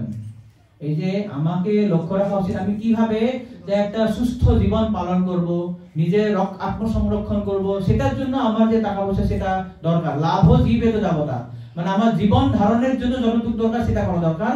কেননা আমার একটা হায়ার গোল একটা আছে, উচ্চতর একটা লক্ষ্য একটা আছে। সেই লক্ষ্যটা হচ্ছে কি? জীবস্য তত্ত্ব জিজ্ঞাসা। 10 নাম আমি 9 নম্বরের এটা বললাম, জীবেশ্ব তত্ত্ব জিজ্ঞাসা। তো এইটা হচ্ছে আমার তত্ত্ব জিজ্ঞাসা হওয়া দরকার। আমার জানা দরকার যে আমি কে, ভগবান কে, বা ভগবানের সঙ্গে আমার কি সম্বন্ধ। এইটাকে বলা হচ্ছে ব্রহ্মসূত্রে অথাত ব্রহ্ম জিজ্ঞাসা। ব্রহ্মসূত্র প্রথম সূত্রটা হচ্ছে অথাত ব্রহ্ম জিজ্ঞাসা। এখন তোমার ব্রহ্ম জিজ্ঞাসা করা দরকার। ব্রহ্ম মানে আমি কে, ভগবান কে, ভগবানের সঙ্গে আমার কি সম্পর্ক। কেননা এর আগেই মনুষ্য দেহ পাওয়ার আগে আত্মা কি হয়েছে? 80 লক্ষ বিভিন্ন জনিতে ঘুরেছে। সে কখনো ধর্ম করতে পারে না, ধর্ম সম্বন্ধে তার প্রশ্ন করার কোনো অবকাশ নেই। কিন্তু যখন এই মনুষ্য দেহ পেয়েছে তাকে সুযোগ দেওয়া হয়েছে যে তুমি এটা প্রশ্ন করো। তার জন্য প্রথম ব্রহ্মসূত্রের প্রথম সূত্র হচ্ছে অথাত ব্রহ্ম জিজ্ঞাসা। অতঃ ফ্রম নাও অনওয়ার্ডস, এখন থেকেই তুমি ব্রহ্ম জিজ্ঞাসা করো। সেটাই এখানে বলেছেন যে জীবস্য তত্ত্ব জিজ্ঞাসা। তো এটাই ঋষভদেব পঞ্চম স্কন্ধের পঞ্চম অধ্যায়ের পঞ্চম শ্লোক 5:5 সেখানে বলেছেন পরাভবস্তাবৎ অবোধ জাত যাবন্ন জিজ্ঞাসত আত্মতত্ত্বম। যে পর্যন্ত জীব আত্মতত্ত্ব সম্বন্ধে কোনো প্রশ্ন করবে না, আমি কে, ভগবান কে, এই যে আত্ম সম্বন্ধীয় যে প্রশ্ন, আত্ম জিজ্ঞাসা যতক্ষণ পর্যন্ত করবে না ততক্ষণ সে ইন্দ্রিয় সুখ ভোগের যে বাসনাতে যুক্ত থাকবে, তার সব সময় পরাভব হবে, সব সময় পরাভূত হয়েছে। He is always defeated. কি যেই করুক না কেন, যত বড়ই ইঞ্জিনিয়ার, ডাক্তার, বিজনেসম্যান যাই করুক না কেন, তার সমস্ত প্রসেস পরাভূত। সেখানে বলা হয়েছে পরাভবস্তাবৎ অবোধ জাতা। যারা অবোধ, যারা জ্ঞান নেই, তারা কি হয়? যাবন্ন জিজ্ঞাসত আত্মতত্ত্বম। যতক্ষণ পর্যন্ত আত্মতত্ত্ব জিজ্ঞাসা করছে না ততক্ষণ সে পরাভব হয়ে আছে। তাকে পরাভব হচ্ছে না। আমাদের লক্ষ্য হওয়া উচিত তত্ত্ব জিজ্ঞাসা করা। তো সেই তত্ত্বটা কি?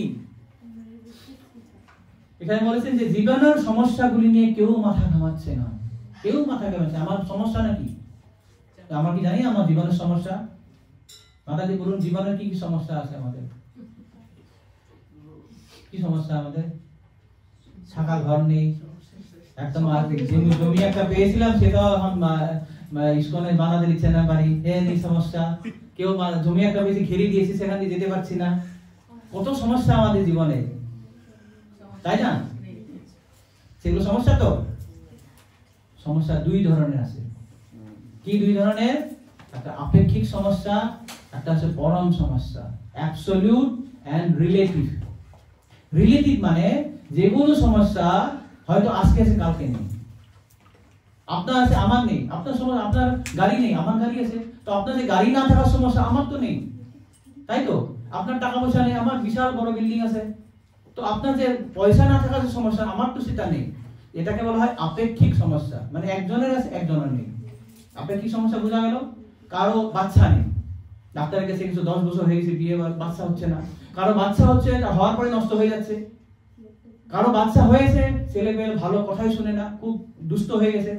তো এইগুলো হচ্ছে আপেক্ষিক। আমার চাকরি নেই, এখন যখনই চাকরিটা পেয়ে যাবো তখন তো সমস্যাটা মিটে এলো না। তো যে সমস্যা রেগুলার থাকে না সেটাকে বলা হয় আপেক্ষিক সমস্যা। আর কিছু কিছু সমস্যা আছে যেটা কখনোই নষ্ট হয় না, সকলের জন্য প্রযোজ্য, কেউ এড়াতে পারে না। এটা 3টা কোয়ালিফিকেশন। অ্যাবসলিউট প্রবলেমের 3টা আছে বৈশিষ্ট্য, সবার জন্য প্রযোজ্য। আগের বার বললাম কিছু কিছু সমস্যা সবার জন্য প্রযোজ্য নয়। আপনার টাকা পয়সা নেই, আপনার সমস্যা আছে, আমার অনেক টাকা পয়সা, সেই সমস্যাটা আমার নেই। সো এটা হচ্ছে আপেক্ষিক সমস্যা। কিন্তু যেটা অ্যাবসলিউট বা পরম সমস্যা সেটা কিন্তু সবার জন্য হয়, 1 নম্বর বৈশিষ্ট্য। 2 নম্বর, কেউ এড়াতে পারে না, আর এটা কখনোই সমাধান করা সম্ভব নয়, মানে সাধারণ অর্থ সমাধান নয়। এটা হচ্ছে পরম সমস্যা। ক্লিয়ার? তো কি কি সমস্যা তাহলে? পরম সমস্যা কি আমাদের? জন্ম মৃত্যু জরাবেরি সবাই হয়, কিন্তু টাকা পয়সা নেই, ঘর নেই, এ নেই, ছেলে নেই, মেয়ে নেই, বিয়ে হচ্ছে না, চাকরি হচ্ছে না, এগুলো হচ্ছে আপেক্ষিক সমস্যা। তো এই সমস্যা নিয়ে আমরা এই সমস্যা নিয়ে মাথা ঘামাচ্ছি, আসল সমস্যা নিয়ে মাথা ঘামাচ্ছি না। তাই প্রভুপাদ বলছেন জীবনের সমস্যাগুলি নিয়ে কেউ মাথা ঘামাচ্ছে না। এমনকি তারা মুক্তির কামনা করছে, তারাও তাদের ইন্দ্রিয় তৃপ্তি বাসনার জন্য পরম তত্ত্ব বা ব্রহ্মে লীন হয়ে গিয়ে তাদের সত্তা বা আত্মাকে হত্যা করার চেষ্টা করেছে। যারা জ্ঞানী, আমরা বললাম জ্ঞানীরা কি মুক্তি চায়? সাযুজ্য মুক্তি। তো প্রভুপাদ এখানে বলেছেন তাদের আত্মাকে হত্যা করে। কেন হত্যা করে? শ্রীমদ্ ভাগবতে বলেছে যে যে জীব মনুষ্য দেহ পাওয়ার পরে ভগবানের সেবা করে না বা ভগবানকে বোঝার চেষ্টা করে না, তাকে বলা হয় আত্মহত্যা করে। কেন? তাদেরকে কিছু সুযোগ দেওয়া হয়েছে, এই যে ভবসাগর পার করার জন্য কিছু সুযোগ দেওয়া হয়েছে। কি সুযোগ দেওয়া হয়েছে? একটা সুন্দর নৌকা দেওয়া হয়েছে। এই নৌকাটা হচ্ছে মানব দেহটা, তাকে সেই নৌকাটা চালিয়ে নেওয়ার জন্য একটা সুন্দর ক্যাপ্টেন দেওয়া হয়েছে। কে হচ্ছে ক্যাপ্টেন? গুরু কর্ণধারম। গুরু হয়েছে কর্ণধার। আর সেখানে খুব সুন্দর ব্রিজ, হাওয়া চলছে, অনুকূল বাতাস চলছে, যেটা নৌকাটা এগিয়ে নিয়ে চলে যাবে। অনুকূল বাতাসটা কি? শাস্ত্র উপদেশ। তো এই সমস্ত সুযোগ দেওয়ার পরও যে ব্যক্তি এখান ভবসাগর থেকে পেরিয়ে যেতে ইচ্ছা করে না, সে তার নিজে আত্মাকে হত্যা করলো। হরে কৃষ্ণ। তো আত্মহত্যা মানে কি? আপনার কি মরণ আছে নাকি? আমরা তো পড়েছি গীতাতে 2য় অধ্যায়, আপনার কোনো মরণ নেই, অক্লেদ্যয়ম অসেদ্যয়ম। তাহলে আপনার কি মৃত্যু হলো? হত্যা কিভাবে হলো? আত্মার হত্যা বলা হয়েছে সেই আত্মা যদি সেই জড়জগতের বন্ধন থেকে মুক্তি পেয়ে যদি ভগবানের কাছে যেতে না চায়, যদি তার যে স্বরূপে যদি অধিষ্ঠিত না হয়, তাহলে সে আবার সেই 80 লক্ষ জনির মধ্যে আবার প্রবেশ করতে হবে। সেটাকে বলা হয়েছে আত্মহত্যা। আত্মহত্যা মানে কি করে? আত্মহত্যা করা মানে আত্মহত্যা, নিজে নিজেকে হত্যা করেছে না। অন্য যে হত্যা করে তাকে হত্যা করা বলা হয়, বধ করা বলা হয়। আত্মহত্যা কি করে? নিজে নিজেকে হত্যা করে। তো আমি নিজে জেনে যদি সেটা মুক্তির জন্য ইচ্ছা করছি না, তাহলে আমাকে এসে আত্মহত্যা করা হলো। তো তারা যারা মুক্তি পেতেও চেয়েছে, যারা জ্ঞানীরা মুক্তিও পেয়েছে, তারা মুক্তি পায় কোথায় যায়? ওই ব্রহ্মজ্যোতির কাছে। সেখানে কি করবে? কিছুই করে না, সেখানে এমনিই থাকে, ইনার্ট হয়ে থাকে, এমনিই পড়ে থাকে। কিন্তু এমনি পড়ার ফলে কি হয়? আবার তাদের গতি কি হয়? কেন ফিরে আসে? তাছাড়াও বুঝতে পারে যে এটা সঠিক জায়গা নয়, না আনন্দ পায় না, আনন্দ পায় না, ঘুরে আসে। জেন্নে অরবিন্দাক্ষ বিমুক্তমানিনঃ, হে অরবিন্দাক্ষ, হে ভগবান, যারা ভাবে যে আমি মুক্তি পেয়ে গেছি, জেন্নে অরবিন্দাক্ষ বিমুক্তমানিনঃ তৈ অষ্টভাব অবিশুদ্ধ বুদ্ধয়ঃ, তোমার প্রতি তাদের বুদ্ধিটা অবিশুদ্ধ, শুদ্ধ বুদ্ধি নয়। তারা ভেবেছে আমি মুক্তি পেয়ে গেছি, সার্বিক মুক্তি ব্রহ্মজ্যোতি বিলীন হয়েছে, বা এখন আমার জড়জগতে কোনো কিছু চাকরি করতে হবে না, বাজার করতে হবে না, ছেলে মেয়েকে দেখতে হবে না, বউকে দেখতে হবে না, কিছু করতে হবে না, আমি তো মুক্তি হয়ে গেছে, আমি এখন জড়জগতের বন্ধনটাকে শেষ। কিন্তু সেখানে কি করছে, এমনি পড়ে আছে। তো বলা হয়েছে আর কিভাবে তারা পায়, অনেক কষ্ট করে পেতে হবে। ব্রহ্মজ্যোতিতে যাওয়া এত সোজা নয়। আপনারা যদি দ্বিতীয় স্কন্ধ তৃতীয় স্কন্ধ পড়বে, সেখানে দেখবেন কত কষ্ট করে ওরা, যে যারা ধ্যানীরা কত কষ্ট করে সেই ব্রহ্মজ্যোতি যেতে হয়। আরুর কৃষ্ণ পরম পদম তত কৃচ্ছেন, অনেক কষ্ট করে তারা আরোহণ করে, অর্থাৎ সেখানে পেয়ে যায়, ব্রহ্মজ্যোতি পেয়ে যায়। পাওয়ার ফলে কি হয়, পতন্তি অধঃ অনাদৃত দুষ্পদং গ্রহ, যেহেতু তোমার সেই শরণ যুগলের প্রতি কোনো আদর নেই, তাকে তোমাকে সেবা করছে না, আবার তাদের পতন হয়, পতন হয়ে চলে আসে। তাহলে কি লাভটা হলো, তারা আত্মহত্যা করা হলো না, সেটাই প্রভুপাদ বলেছেন, তাদের আত্মহত্যা করা হয়। কিন্তু শ্রীমদ্ ভাগবতে নির্দেশ দেওয়া হয়েছে যে ইন্দ্রিয় সুখ বোধের উদ্দেশ্যে জীবন যাপন করা উচিত নয়। এটা বলা হয়েছে কামস্য নেন্দ্রিয় প্রীতি লাভ জীবের যাবতা জীবস্য তত্ত্ব জিজ্ঞাসা যৎসেয় কর্ম। তখন কি তত্ত্বটা কি, এখন হোয়াট ইজ দিস তত্ত্ব, এই যে বলেছে তত্ত্ব জিজ্ঞাসা করা, তত্ত্বটা কি, খুব ইম্পর্টেন্ট শ্লোক এরপরে। আচ্ছা, এরপরে আর একটা দিয়েছে, যারা পরম সত্যের অনুসন্ধানী তারা কখনো ইন্দ্রিয় সুখ ভোগের অর্থহীন কার্যকলাপে আকৃষ্ট নয়, কেননা তারা পরম সত্যের অনুসন্ধানে সর্বদাই মগ্ন। তাই জীবনের প্রতিটি স্তরে মানুষের পরম সত্যের অনুসন্ধান করা উচিত। হোয়াট ইজ দ্যাট পরম সত্য, অ্যাবসলিউট ট্রুথ, সেটা জিজ্ঞাসা করা উচিত, তারপরে মানুষ সুখী হতে পারবে। এই পরম সত্যটা কি, এটা আমরা দেখব, খুব ইম্পর্টেন্ট শ্লোক 1.2.11। বদন্তি তত্ত্ববিদস্তত্ত্বম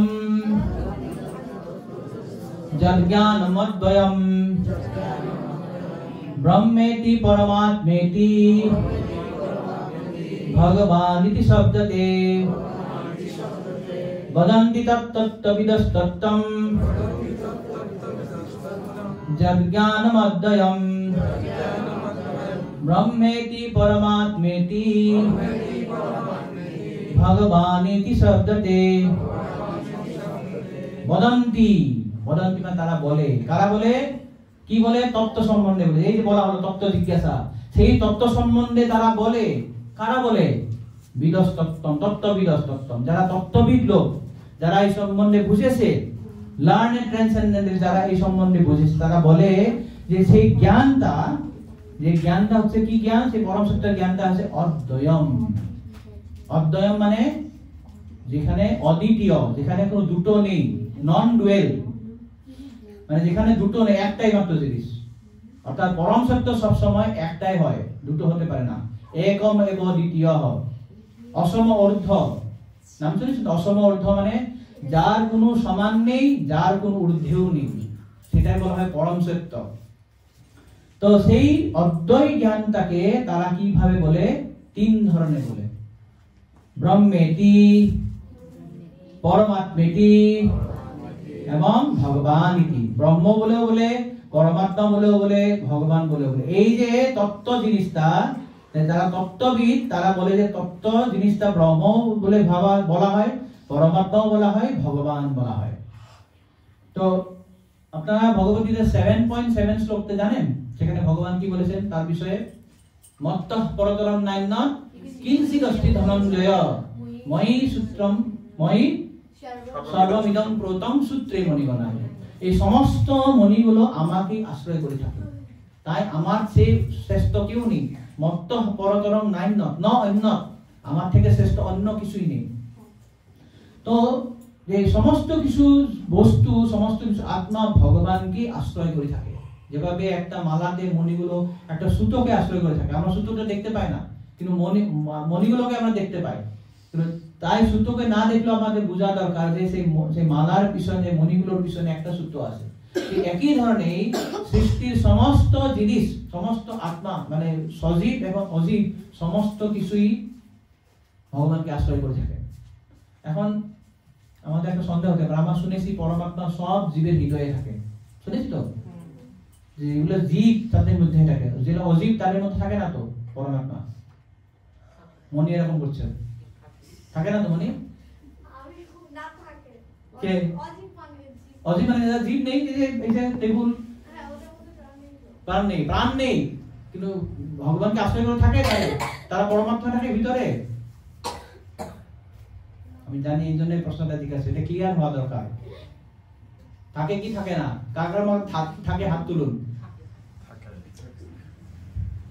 সন্দেহ আছে? প্রত্যেকটি অণু পরমাণুর মধ্যেই পরমাত্মা থাকে। আমরা ভাবি যে পরমাত্মা জীবের হৃদয়ে থাকে, অনেক ক্ষেত্রে বলা হয় জীবের হৃদয়ে পরমাত্মা থাকে, সেটা আমি জানি, কিন্তু অজীবের মধ্যে পরমাত্মা থাকে কিনা? অবশ্যই থাকতে হবে, না হলে কাকে আশ্রয় করে থাকবে? রসহম অপসপন্তেয়, ভগবান বলেছে না, রস মানে যে জলের তেজটা আমি, তো সেই তেজটা কোথা থেকে আসে? কৃষ্ণ আছে বলে। তো জলের তো জীবন নেই, তো সেখানে ভগবান আছে তো, পরমাত্মা আছে তো। যদি পরমাত্মা নাই থাকবে, তার অস্তিত্বই নেই। সুতোর মধ্যে যদি মনির মধ্যে যদি সুতো যাচ্ছে না, মনি তো মালার মধ্যে থাকতেই পারে না, পড়ে যাবে তো। একদম সিম্পল আন্ডারস্ট্যান্ডিং, এটা বুঝতে হবে। প্রত্যেকটি জীব এবং অজীবের মধ্যেও পরমাত্মা আছে, সেটা জিনিসও ভগবানকে পরমাত্মাকে আশ্রয় করি আছে বলেই তার অস্তিত্ব আছে। ক্লিয়ার? প্রত্যেকটা অণু পরমাণুর মধ্যে আছে। তো এই জন্যই এই যে সেই জন্য পরম সত্য কৃষ্ণ হচ্ছে পরমেশ্বর ভগবান। আমরা প্রথম শ্লোকে দেখেছিলাম না যে সত্যম পরম ধীমহি ওম নমো ভগবতে বাসুদেবায়। প্রথম শ্লোকে শ্রী ব্যাসদেব পরম সত্য যে ভগবান কৃষ্ণ, যে বাসুদেব, সেটা এস্টাবলিশ করে এসেছেন। এখানে আবার সেটা এস্টাবলিশ করা হয়েছে। কিন্তু এখানে কি বলেছেন যে আমাদের দৃষ্টিকোণের থেকে আমরা এক একটা জিনিস বিভিন্ন ধরনের দেখি। আমরা একই জিনিস আমাদের দৃষ্টিতে আলাদা আলাদা হয়, বিভিন্ন ধরনের দেখতে পাবো। যেমন শ্রীমদ্ ভাগবতের ৩য় স্কন্ধের ৩২ নম্বর অধ্যায়ের ৩৩ নম্বর শ্লোকে খুব সুন্দর একটা শ্লোক বলেছেন, যথেন্দ্রিয় পৃথক দ্বারৈ অর্থ বহু গুণাশ্রয়ঃ একো নানেয়তে তদ্বৎ ভগবান শাস্ত্রবর্তমভি। শ্লোকটার অর্থ হলো, একটা বস্তু যেহেতু তার বিভিন্ন গুণের জন্য বিভিন্ন ধরনের বোঝা যেতে পারে, সেই ধরনের শাস্ত্রেও বলেছেন ভগবানকেও বিভিন্ন ধরনের বোঝা যায়। এটা একটু বুঝতে একটু অসুবিধা হচ্ছে আপনাদের। এখন একটা উদাহরণ, এটা আমি দেইনি, প্রভুপাদ সেই শ্লোকের তাৎপর্যে প্রভুপাদ উদাহরণ দিয়েছে, একটা অ্যানালজি দিয়েছে। যেমন ধরুন আপনাদের কাছে 1 কাপ দুধ নিয়ে আসা হলো, দুধ, ভালো করে শুনবেন। এখন দুধটা আমি সব চোখ টোক বন্ধ, খালি হাত দিয়ে দেখছি, হাত দিয়ে টাচ করেছি, স্পর্শ করেছি। আর আমাকে যদি বলতে দেওয়া হয় দুধ মানে কি, একটা তরল জিনিস, একটু ঠান্ডা ঠান্ডা লাগছে, যদি কাউকে গরমের দিনে ঠান্ডা দিনে গরম দেয়, হ্যাঁ একটু গরম জিনিস একটা আমি স্পর্শ, এটা মানে দুধ, মানে তরল গরম জিনিস হলে দুধ। তার আন্ডারস্ট্যান্ডিং, উপলব্ধি তরতায়। ক্লিয়ার? বুঝা গেছে? ওকে। সেকেন্ড, এখন হাত দিয়ে দেখিনি, তার চোখ দিয়ে দেখ, চোখ দিয়ে দেখে ও এটা তরল সাদা জিনিস একটা, দুধ মানে তরল সাদা জিনিস। ক্লিয়ার? ওটা বুঝতে পারলো। 3, এখন কান দিয়ে শুনবে, কান দিবে, কান দিয়ে কি শুনবে, ও দুধ মানে গাভীর থেকে হয়, দুধ খুব পুষ্টিকর খাদ্য, খুব সুন্দর দুধ, দুধ খেলে আমাদের শরীর খুব ভালো হয়, দুধের অনেক কীর্তন শুনছে, দুধ মানে সেটা। এখন দুধটা আমার নাকের কাছে নিয়ে আসা হলো, নিয়ে তার দুধের যে সুন্দর ঘ্রাণটা পেয়ে বলছি, বা দুধ খুব একটা পুষ্টিকর খাদ্য হবে মনে হয়, খুব সুন্দর, তার ঘ্রাণটা খুব সুন্দর। এখন আমার বিভিন্ন ইন্দ্রিয় দিয়ে যে দুধকে আমি উপলব্ধি করার চেষ্টা করছি, প্রত্যেকের আলাদা আলাদা উপলব্ধি হয়েছে। হাত দিয়ে দেখার ফলে বলেছি একটা তরল জিনিস, চোখ দিয়ে দেখছি একটা সাদা তরল জিনিস, কান দিয়ে শুনেছি বিভিন্ন তার গুণাবলী, এখন চোখ নাক দিয়ে দেখছি কি তার ঘ্রাণটা শুনেছি। কিন্তু যখন আমি দুধটা নিজে পান করব, তখন আমি দুধের সম্পূর্ণ গুণগুলো আমি সম্বন্ধে অবগত হব, যে এটা তরল, সাদা, সুন্দর, পুষ্টিকর, দুধ খেলে খুব ভালো হয়, হয়তো সেটাই এই শ্লোকে বলেছেন যে যথেন্দ্রিয়ই পৃথক দ্বারৈ অর্থ বহু গুণাশ্রয়। যেভাবে একটা বস্তুর বিভিন্ন গুণ থাকার ফলে তার বিভিন্ন ধরনের প্রতিভাত হয়, ঠিক একই ধরনের ভগবানকেও শাস্ত্রে দিয়ে বিভিন্ন ধরনের দিয়ে উদাহরণ তাকে উপলব্ধি করা যায়। তাই এই যে পরম সত্য, আমাদের উপলব্ধির স্তর নিয়ে বিভিন্ন ধরনের বোঝা যেতে পারে। প্রভুপাদ বিভিন্ন উদাহরণ দিয়েছে, তার মধ্যে একটা উদাহরণ দেখুন, আপনারা দেখতে পাচ্ছেন দূরের পাহাড়। যখন কেউ যদি দূর থেকে পাহাড় দেখে কি দেখবে? এই মেঘলা মেঘলা মতো, মেঘ মেঘ ভালো স্পষ্ট বোঝা যায় না, যেন মেঘ আছে সেখানে, তাই তো? এটাই বোঝা যায়। তো প্রভুপাদ সেটা বলেছেন এইভাবে যে আমি পুরোপুরি মেঘটা বাকি পাহাড়টা দেখতে পেলাম না, খালি মেঘলা মেঘলা দেখছি, সেটা হচ্ছে ব্রহ্ম উপলব্ধির মতো। কেননা এটা মানে অল্প একটা উপলব্ধি, পুরোপুরি উপলব্ধি নয়। ব্রহ্ম উপলব্ধি কেন পুরোপুরি নয়? এটা আপনারা যদি ঈশোপনিষদের যদি প্রথম শ্লোক পড়েন, সেখানে প্রভুপাদ বলেছেন, বা শ্রীমদ্ ভগবদ গীতার 2য় অধ্যায়ের প্রথম শ্লোকে প্রভুপাদ খুব সুন্দর তাৎপর্য বলেছেন। এই ব্রহ্ম পরমাত্মা ভগবান, এটা খুব গুরুত্বপূর্ণ, সবাই বোঝার চেষ্টা করবেন। এটা নিয়ে অনেকের খটকা লাগে, ব্রাহ্মণ দীক্ষা ইন্টারভিউতে অনেকে ফেল করে যায় এই একটা প্রশ্নে। এটা ফেল করা নিয়ে কথা নয়, আমাদের নিজেও বোঝা দরকার। আমরা প্রসারের সময় অনেক আপনার ব্রহ্মবাদী বা মায়াবাদীর সঙ্গে আমাদের দেখা হবে, তো তারা আপনাদেরকে বোঝার চেষ্টা করবেন। আমরা হচ্ছে ভগবানের ভক্ত, আমরা পরমাত্মারও ভক্ত নয়, আমরা ব্রহ্মরও উপাসক নয়। তো ব্রহ্মটা কি, ব্রহ্ম উপাসনা করলে কি অসুবিধা হয়, পরমাত্মা উপাসনা করলে কি অসুবিধা হয়, এসব আমাদের বোঝা দরকার।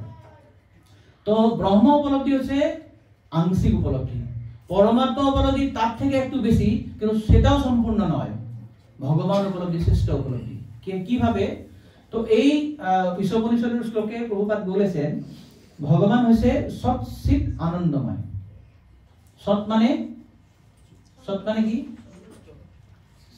সৎ মানে সৎ শব্দের অর্থ কি? নিত্য, সনাতন। চিৎ মানে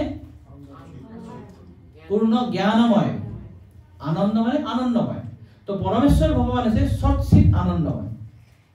তো যারা ব্রহ্ম উপলব্ধি করে তারা শুধু খালি এই সৎ চিৎ আনন্দের মধ্যে শুধু সৎ বৈশিষ্ট্যটা উপলব্ধি করতে পারে, শুধু সৎ বৈশিষ্ট্য।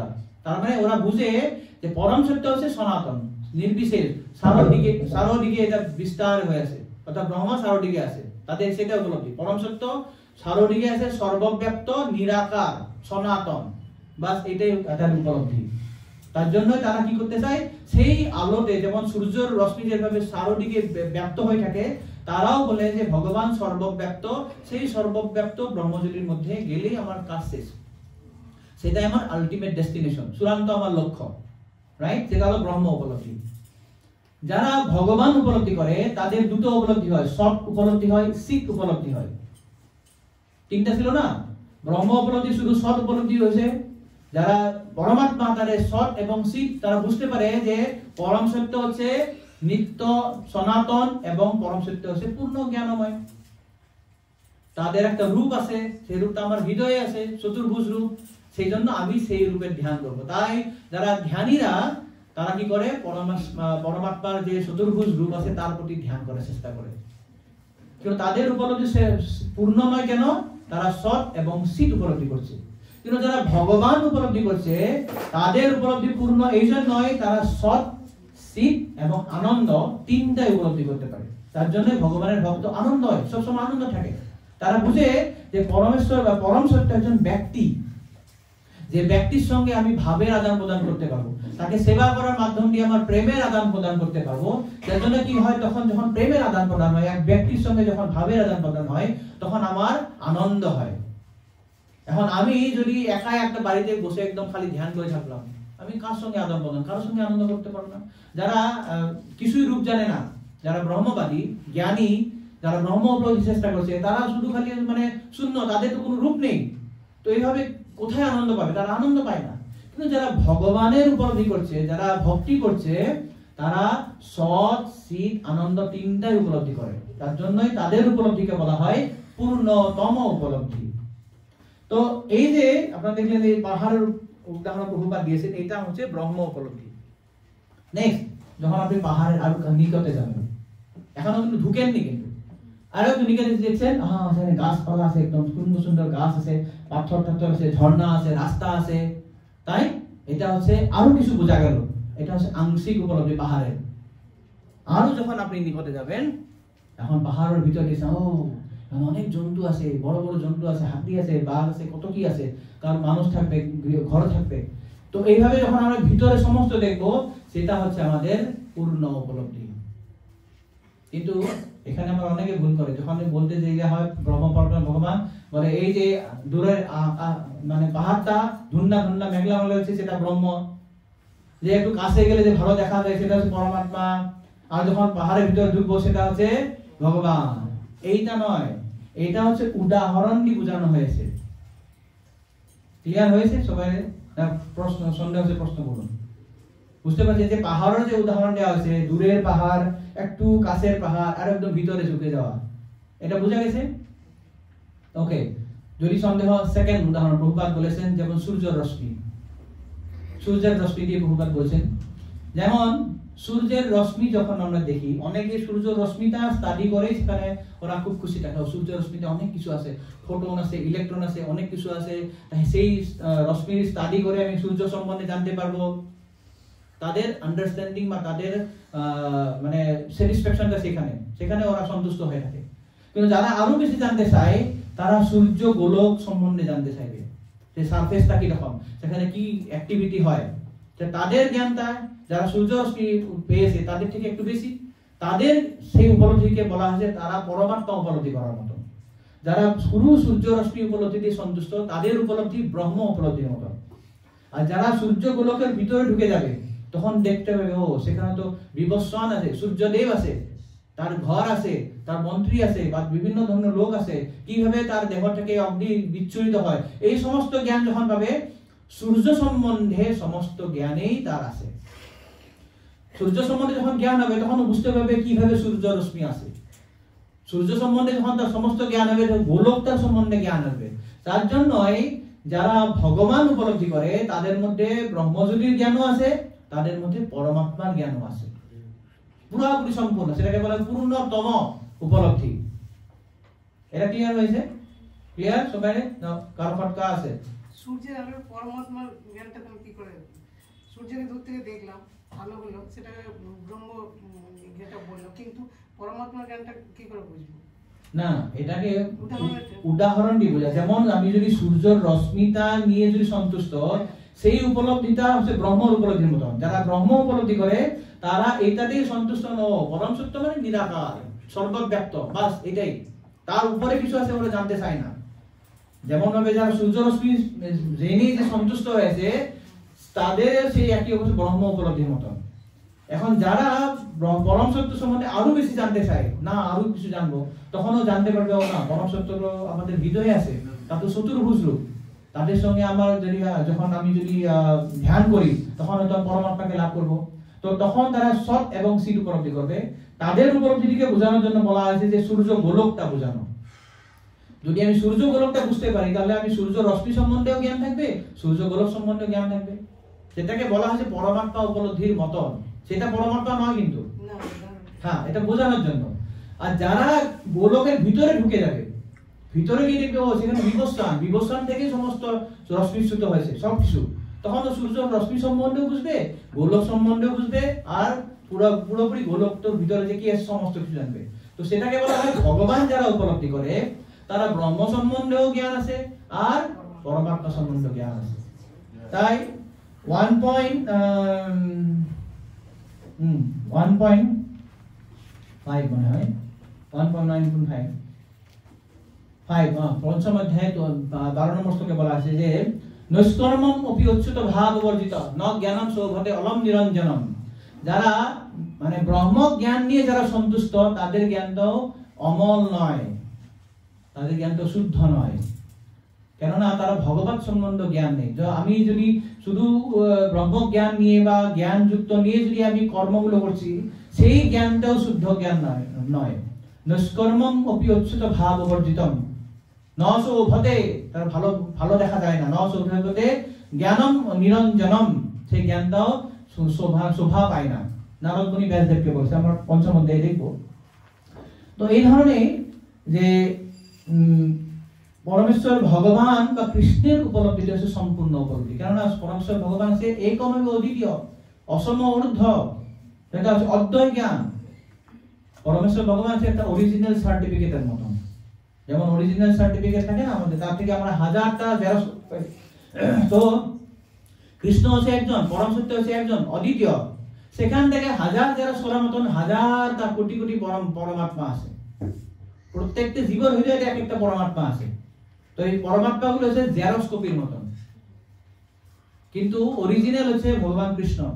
তো আপনারা যখন যদি পাসপোর্ট বা ভিসা অ্যাপ্লাই করতে যান, আমেরিকাতে যাবেন, তো কনসুলেটে গেছেন, যে সেখানে আপনি ইন্টারভিউ দিচ্ছেন, তো সেখানে অফিসার যদি আপনি জিজ্ঞাসা আপনার পাসপোর্টটা আপনি দিয়ে দিন, জেরক্স কপি অ্যাকসেপ্ট করবে? জেরক্স পাসপোর্ট, আপনার জেরক্স পাসপোর্ট দিয়ে আপনার ভিসা পাবেন না, অরিজিনাল দেখাতে হবে। কেন? অরিজিনাল মানে হচ্ছে এক, অরিজিনাল একটাই থাকে, অরিজিনাল দুটো হয় না। তো এইভাবে কৃষ্ণ পরম সত্য ভগবান কৃষ্ণ হচ্ছে এক, একম এবং অদ্বিতীয়। এখানে কোনো দুই নম্বর নেই, দুটো কৃষ্ণ নেই, কৃষ্ণ একজনই। আর বাকি জেরক্স কপি অনেক আছে। এখন জেরক্স কপি আর এটা একটা মানে জড়জাগতিক উদাহরণ, কিন্তু আধ্যাত্মিক ক্ষেত্রে পরমাত্মার ভগবানের যে পার্থক্য নেই, এটা একই জিনিস। বলছে না ব্রহ্মেতি পরমাত্মাটি ভগবান শব্দটি। তো ব্রহ্ম পরমাত্মা ভগবান কিন্তু এক, কিন্তু আমার উপলব্ধিটা আলাদা আলাদা। এটা উদাহরণ লাগবে কেন, কিভাবে এক হলো? প্রভুপাদ উদাহরণ দিয়েছে একটা ট্রেনের উদাহরণ। ট্রেন, তো এক গ্রামে নতুন ট্রেন লাইন হচ্ছে, তো ট্রেন চলছে, এখন ট্রেন আসছে, সবাই ট্রেন আসবে দেখি তো চল চল চল। তো অনেক দেরি দাঁড়িয়ে ট্রেন না আসে সন্ধ্যা হয়ে যাবে, তারপর ট্রেন আসছে। দূর থেকে সে কি দিচ্ছে, আর দূর থেকে লাইট, ও যে ট্রেন, ওটা দেখি দৌড়, হ্যাঁ আমি বলতে যাই, কি বলবি? হ্যাঁ আমি জানি কি ট্রেন, ট্রেন মানে একটা আলো আর একটা আওয়াজ, তার সেটা উপলব্ধি হয়ে গেল। আর কয়েকজন সেখানে দাঁড়িয়েছিল, ট্রেন তো খুব লম্বা একটা বাসের মতন। তো সেও এখান থেকে পালালো, গিয়ে বললো হ্যাঁ না তুই যে বলছিস না তুই জানিস না, ট্রেন মানে মস্ত বড় একটা গাড়ি, লম্বা গাড়ি। 2 নম্বর উপলব্ধি। আর যে একদম শেষে দাঁড়িয়ে আছে, যে যখন দেখলো যে ট্রেন আসে, থামলো, অনেকগুলো ডাব্বা আছে, বসার জায়গা আছে, চেয়ার আছে, অনেক মানুষ আছে, হকার বিক্রি করছে, এই বাদাম বাদাম নাও বাদাম নাও বাদাম নাও, যে হকার চলছে, কত ফ্যান ঘুরছে। তো এই ট্রেন সম্বন্ধে তার সমস্ত জ্ঞান হয়ে গেল। এটা হচ্ছে ভগবান উপলব্ধি। এটা বোঝানোর জন্য প্রভুপাদ বলেছে, বিভিন্ন জায়গায় বিভিন্ন উদাহরণ দিচ্ছে, কেননা প্রভুপাদের শেষে যে আমরা ব্রহ্ম পরমাত্মা ভগবান সম্বন্ধে আমাদের অনেক কনসেপশনটা পুরো ক্লিয়ার হয়ে যায়। ক্লিয়ার আপনাদের? যদি সন্দেহ থাকে ওকে, 7টা বাজে 5 মিনিট আছে, আর এর বেশি আর। তো এটা হচ্ছে ব্রহ্ম পরমাত্মা ভগবান উপলব্ধির উদাহরণ। নেক্সট 12 নম্বর, তৎশব্দধানা মুনয় জ্ঞান বৈরাগ্য যুক্তয়া পশ্যন্তি আত্মনিসাত্মানম ভক্ত্যা শ্রুত গৃহীতয়া। অনুবাদটা পড়ুন মাতাজি। পড়ুন। না না, অনুবাদ করতে বলছি, পড়ুন। অপ্রাকৃত বস্তুতে সুদৃঢ় এবং নিশ্চয় বিশ্বাসযুক্ত মুনিগণ জ্ঞান এবং বৈরাগ্যযুক্ত হয়ে শাস্ত্র শ্রবণজনিত উপলব্ধি অনুসারে ভগবানের প্রতি প্রেমময়ী সেবার দ্বারা তাদের শুষ্ক হৃদয়ে পরমাত্মা রূপে সেই তত্ত্ববস্তুকে দর্শন করে। তাই এই যে আত্মা তত্ত্ব জানা হলো, আগে বলা সেই তত্ত্ব জিজ্ঞাসা করা, তারপরে বললো তত্ত্বটা হচ্ছে কি ব্রহ্ম পরমাত্মা ভগবান। এখন যারা শ্রদ্ধাবান মুনি, যারা শ্রদ্ধা আছে, তারা কি করে? জ্ঞান এবং বৈরাগ্য যুক্ত হয়ে তারা ভক্তি করে, ভগবানের ভক্তি করে। ভক্তিয়া কিভাবে ভক্তি করবে? শ্রুত গৃহীতয়া। শ্রুত মানে শাস্ত্রের যে জ্ঞান, সেটা শুনেই তারা করবে, নিজের মন করা নয়। মানমনি পড়ো, তারপর যেটা পড়ো। তাই ঐকান্তিক ভক্তকে তার পারমার্থিক মঙ্গল সাধনের জন্য উপনিষদ, বেদান্ত এবং পূর্বতন আচার্য অথবা গোস্বামীদের প্রদত্ত গ্রন্থাবলীর মাধ্যমে বৈদিক জ্ঞান গ্রহণ করার জন্য প্রাপ্ত হতে হবে। প্রস্তুত হতে হবে। এই সমস্ত গুণাবলী শ্রবণ না করলে যথার্থ উন্নতি সাধন করতে পারে না। শ্রবণ এবং অনুশীলন না করে কেবল লোক দেখানো ভক্তি আচরণ করা সম্পূর্ণ অর্থহীন এবং তার ফলে ভগবত ভক্তির পরে এক রকমের উৎপাদের সৃষ্টি হয়। তাই শ্রুতি, স্মৃতি, পুরাণ অথবা পঞ্চরাত্র আদি শাস্ত্রসমূহে প্রদত্ত বিধিবিহীন লোক দেখানো ভক্তি তৎক্ষণাৎ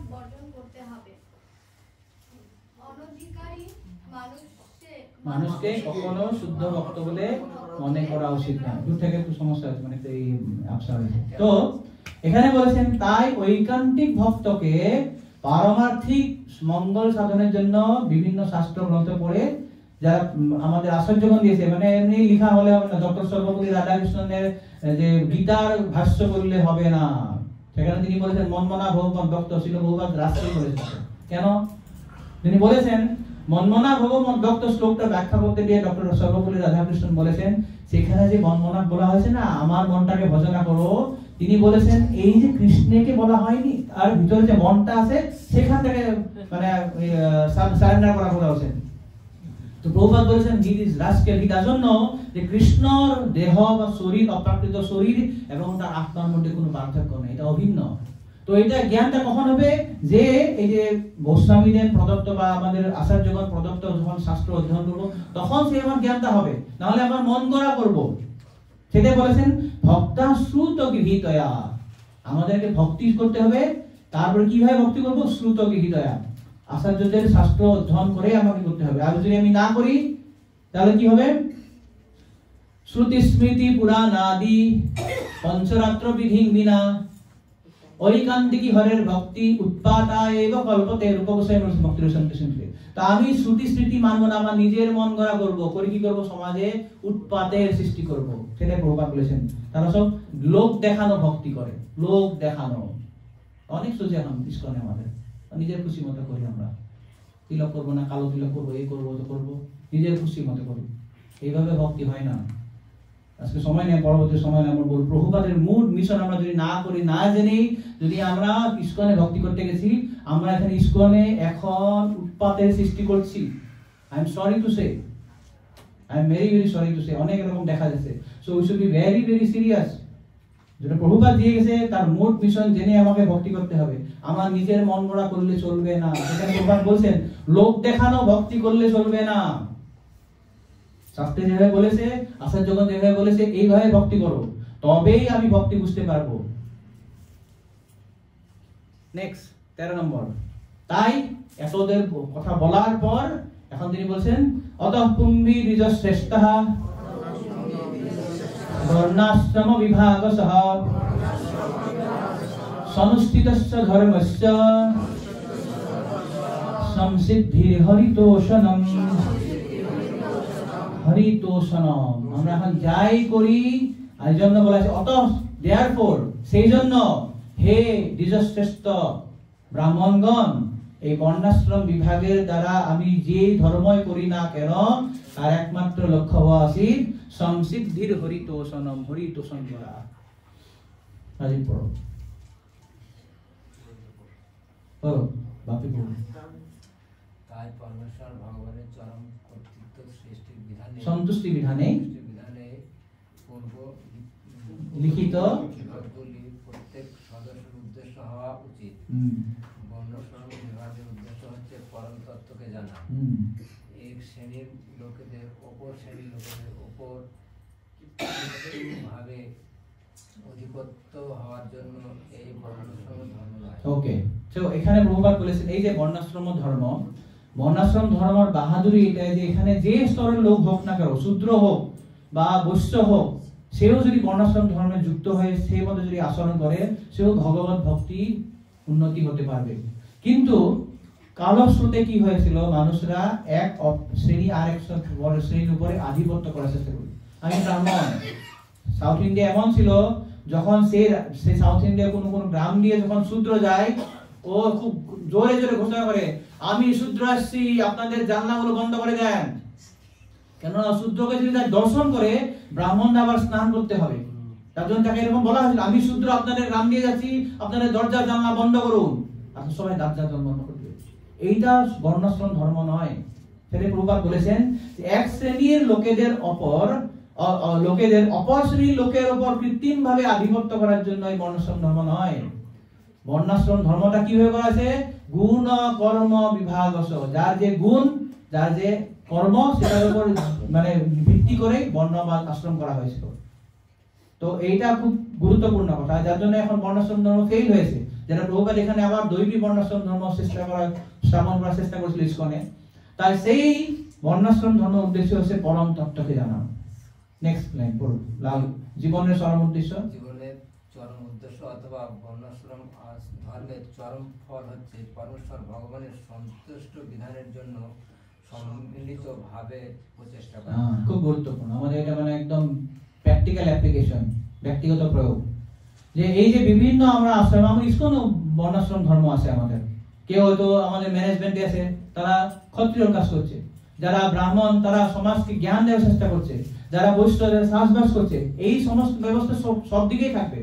কিন্তু এই সমস্ত বর্ণাশ্রম ধর্মকে কিভাবে করতে হবে, হরিতোষণ করতে হলে সম্মিলিতভাবে প্রচেষ্টা করতে হবে, ইউনিফাইড, সবাই মিলিত হয়ে কাজ করতে হবে। তখনই আমরা জীবনের চরম উদ্দেশ্য লাভ করতে সক্ষম হব। এটা হচ্ছে মূল ব্যাপারটা, যে জীবনের চরম উদ্দেশ্য লাভ করতে হলে সম্মিলিত হবে আমাদের কাছে, একাকীভাবে নয়, সবাই মিলেই কাজ করতে হবে। নেক্সট, তার জন্য এখন কি করতে হবে তিনি বলেছেন, যে তিনি কনক্লুড করছেন শেষের দিকে, তস্মালে কেন মনসা ভগবান শাশ্বতাং পতিহি শ্রোতব্যঃ কীর্তিতব্যস্য ধ্যেয়ঃ পূজ্যস্য নিত্যদা। তাই যদি বর্ণাশ্রম ধর্মের উদ্দেশ্য সেটাই হয় ভগবানের সন্তুষ্টি বিধান করা, তাহলে আমাদের কি করতে হবে, তস্মাৎ একেন মনসা, তার জন্যই একেন মনসা, ওয়ান পয়েন্টেড মন, মানে একদম ব্যবসায়াত্মিকা বুদ্ধি, এক কনিষ্ঠ মন ভাবে কি করতে হবে, সেই ভগবান শাশ্বতাং প্রতি, যে ভগবানের ভক্তবৎসল ভগবানের প্রতি, তার প্রতি কি করতে হবে, চারটি কাজ। শ্রোতব্য, শ্রবণ করতে হবে, দেখুন আপনার দেখা আছে, শ্রোতব্য শ্রবণ করতে হবে, কীর্তিতব্য ভগবানের গুণানুকীর্তন করতে হবে, ধ্যেয় মানে স্মরণ করা, এবং পূজ্যস্য পূজা করা। কখন করবো, যখন মাঘ মাস আসছে তখন করবো, যখন কার্তিক মাস আসছে তখন করবো, যখন বৈশাখ মাস আসছে তখন করবো, আর বাকি দিন করবো না, তাই তো? কখন করবো, নিত্যদা, শেষে নিত্যদা, প্রত্যেক দিন, নিত্যম ভাগবত সেবা, নিত্যদা আমাদের এটা করতে হবে। লাস্ট শ্লোক, জাস্ট আর 5 মিনিট লাগবে আমাদের, মানে এই সেকশনটা শেষ করছি কেন, পরে আমাদের যাব খুব গুরুত্বপূর্ণ ভক্তির 14টা স্তর, সেজন্য আমি এটা সেকশনটা আজকে শেষ করছি। যদনুধ্যাসিনা যুক্তঃ কর্ম গ্রন্থি নিবন্ধনম ছিন্দন্তি গোবিদাস্তস্য কোন কুরিয়াত কথারতিম, কোন কুরিয়াত কথারতিম, কে জানে এই ধরনের কথার প্রতি রুটি জাগবে না। কবিরা যারা মহাজ্ঞানী তারা কি করে, এই ধরনের ভগবানের কথার প্রতি রুটি করে, কেননা যদ অনুধ্যাসিনা, যে এই যে ভগবানের অনুধ্যান করার পূর্বক, যে আমাদের অসি মানে হচ্ছে তরোয়াল, খড়গবাড়ি, এই ধরনের ভগবানের অনুক্ষণ শ্রবণ করা, কীর্তন করা, ধ্যায় করা, পূজা করা, এই বিভিন্ন কার্যরূপী যে আমাদের অসিতা আছে, বা অসিনা মানে হচ্ছে তরবারি, তরোয়ালটা দিক করে কি করতে পারি আমরা, কর্মগ্রন্থি নিবন্ধনম, কর্মের গ্রন্থি দিয়ে আমরা যে বন্ধিত হয়ে আছি, সেখানে কি করতে পারবো, ছিন্দন্তি, ছেড়ে দিতে পারবো, যে বন্ধন নষ্ট করে দিতে পারবো। সেজন্যই সেটাকে যে কর্মগ্রন্থি বন্ধন ছিন্ন করতে হয়, আমাদের অনুক্ষণ কথার প্রতি রতি থাকতে হবে। তাই বিচক্ষণ জ্ঞানী মানুষেরা নিরন্তর পরমেশ্বর ভগবানের মহিমা শ্রবণ এবং কীর্তন করার মাধ্যমে নিরন্তর তাকে স্মরণ করেন। অপ্রতিহতা ভাবে এবং অহৈতুকী ভাবে তারা নিরন্তর পরমেশ্বর ভগবানের আরাধনা করেন, সেটি হচ্ছে ভগবত ভক্তি অনুশীলনের আদর্শ পন্থা। তো এইটাই বিভিন্ন জায়গায় নারদ মুনি যখন বলেছেন, উনি 1.6 যেটা বলেছেন, আচ্ছা কি বলে, সুখদেব গোস্বামী বলেছেন, দ্বিতীয় স্কন্ধের প্রথম অধ্যায়ে তিনি বলেছেন পরীক্ষিত মহারাজের, যে এতদ নির্বিদ্যমানানাম ঈশ্বতাম অকুত ভয়ম যোগিনাং নিপনিতম হরে নামানুকীর্তনাম। তো এইটাই নির্ণয় করা হয়েছে, যারা যোগী, যারা মহান ব্যক্তি, যে আচার্যগণ এটা নির্ণয় করেছেন, কি নির্ণয় করেছেন, নির্বিদ্যমানানাম, যাদের কোনো জড়জাগতিক ইচ্ছা নেই, চাওয়া পাওয়া নেই, বাসনা নেই, ইচ্ছতাম মানে যারা ইচ্ছা করেছে, এক শ্রেণীর ব্যক্তি হচ্ছে জড়জাগতিক কোনো বাসনা নেই, আর এক শ্রেণীর ব্যক্তি হচ্ছে তারা জড়জাগতিক বাসনা দিয়ে ভর্তি, আর এক শ্রেণীর লোক হচ্ছে অকুত ভয়ম। অকুত ভয়ম মানে যারা যে এই যে পরমেশ্বর ভগবানের ভক্তি করছে, তো যে ধরনের ব্যক্তি হোক না কেন তাদের জন্য এটা নির্ণয় করা হয়েছে যে হরের নামানুকীর্তন, হরের নাম, হরি নাম অক্ষণ কীর্তন করা।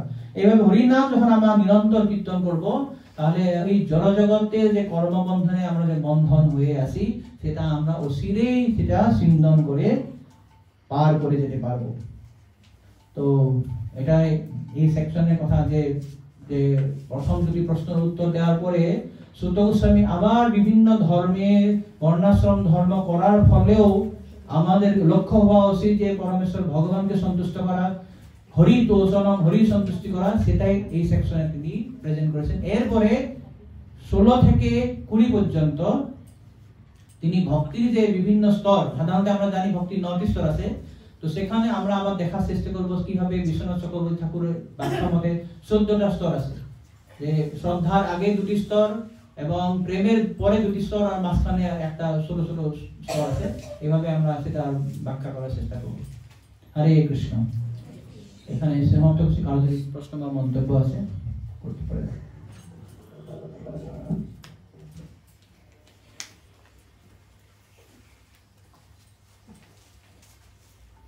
কিছুটা বুঝেছেন আপনারা কথাগুলো?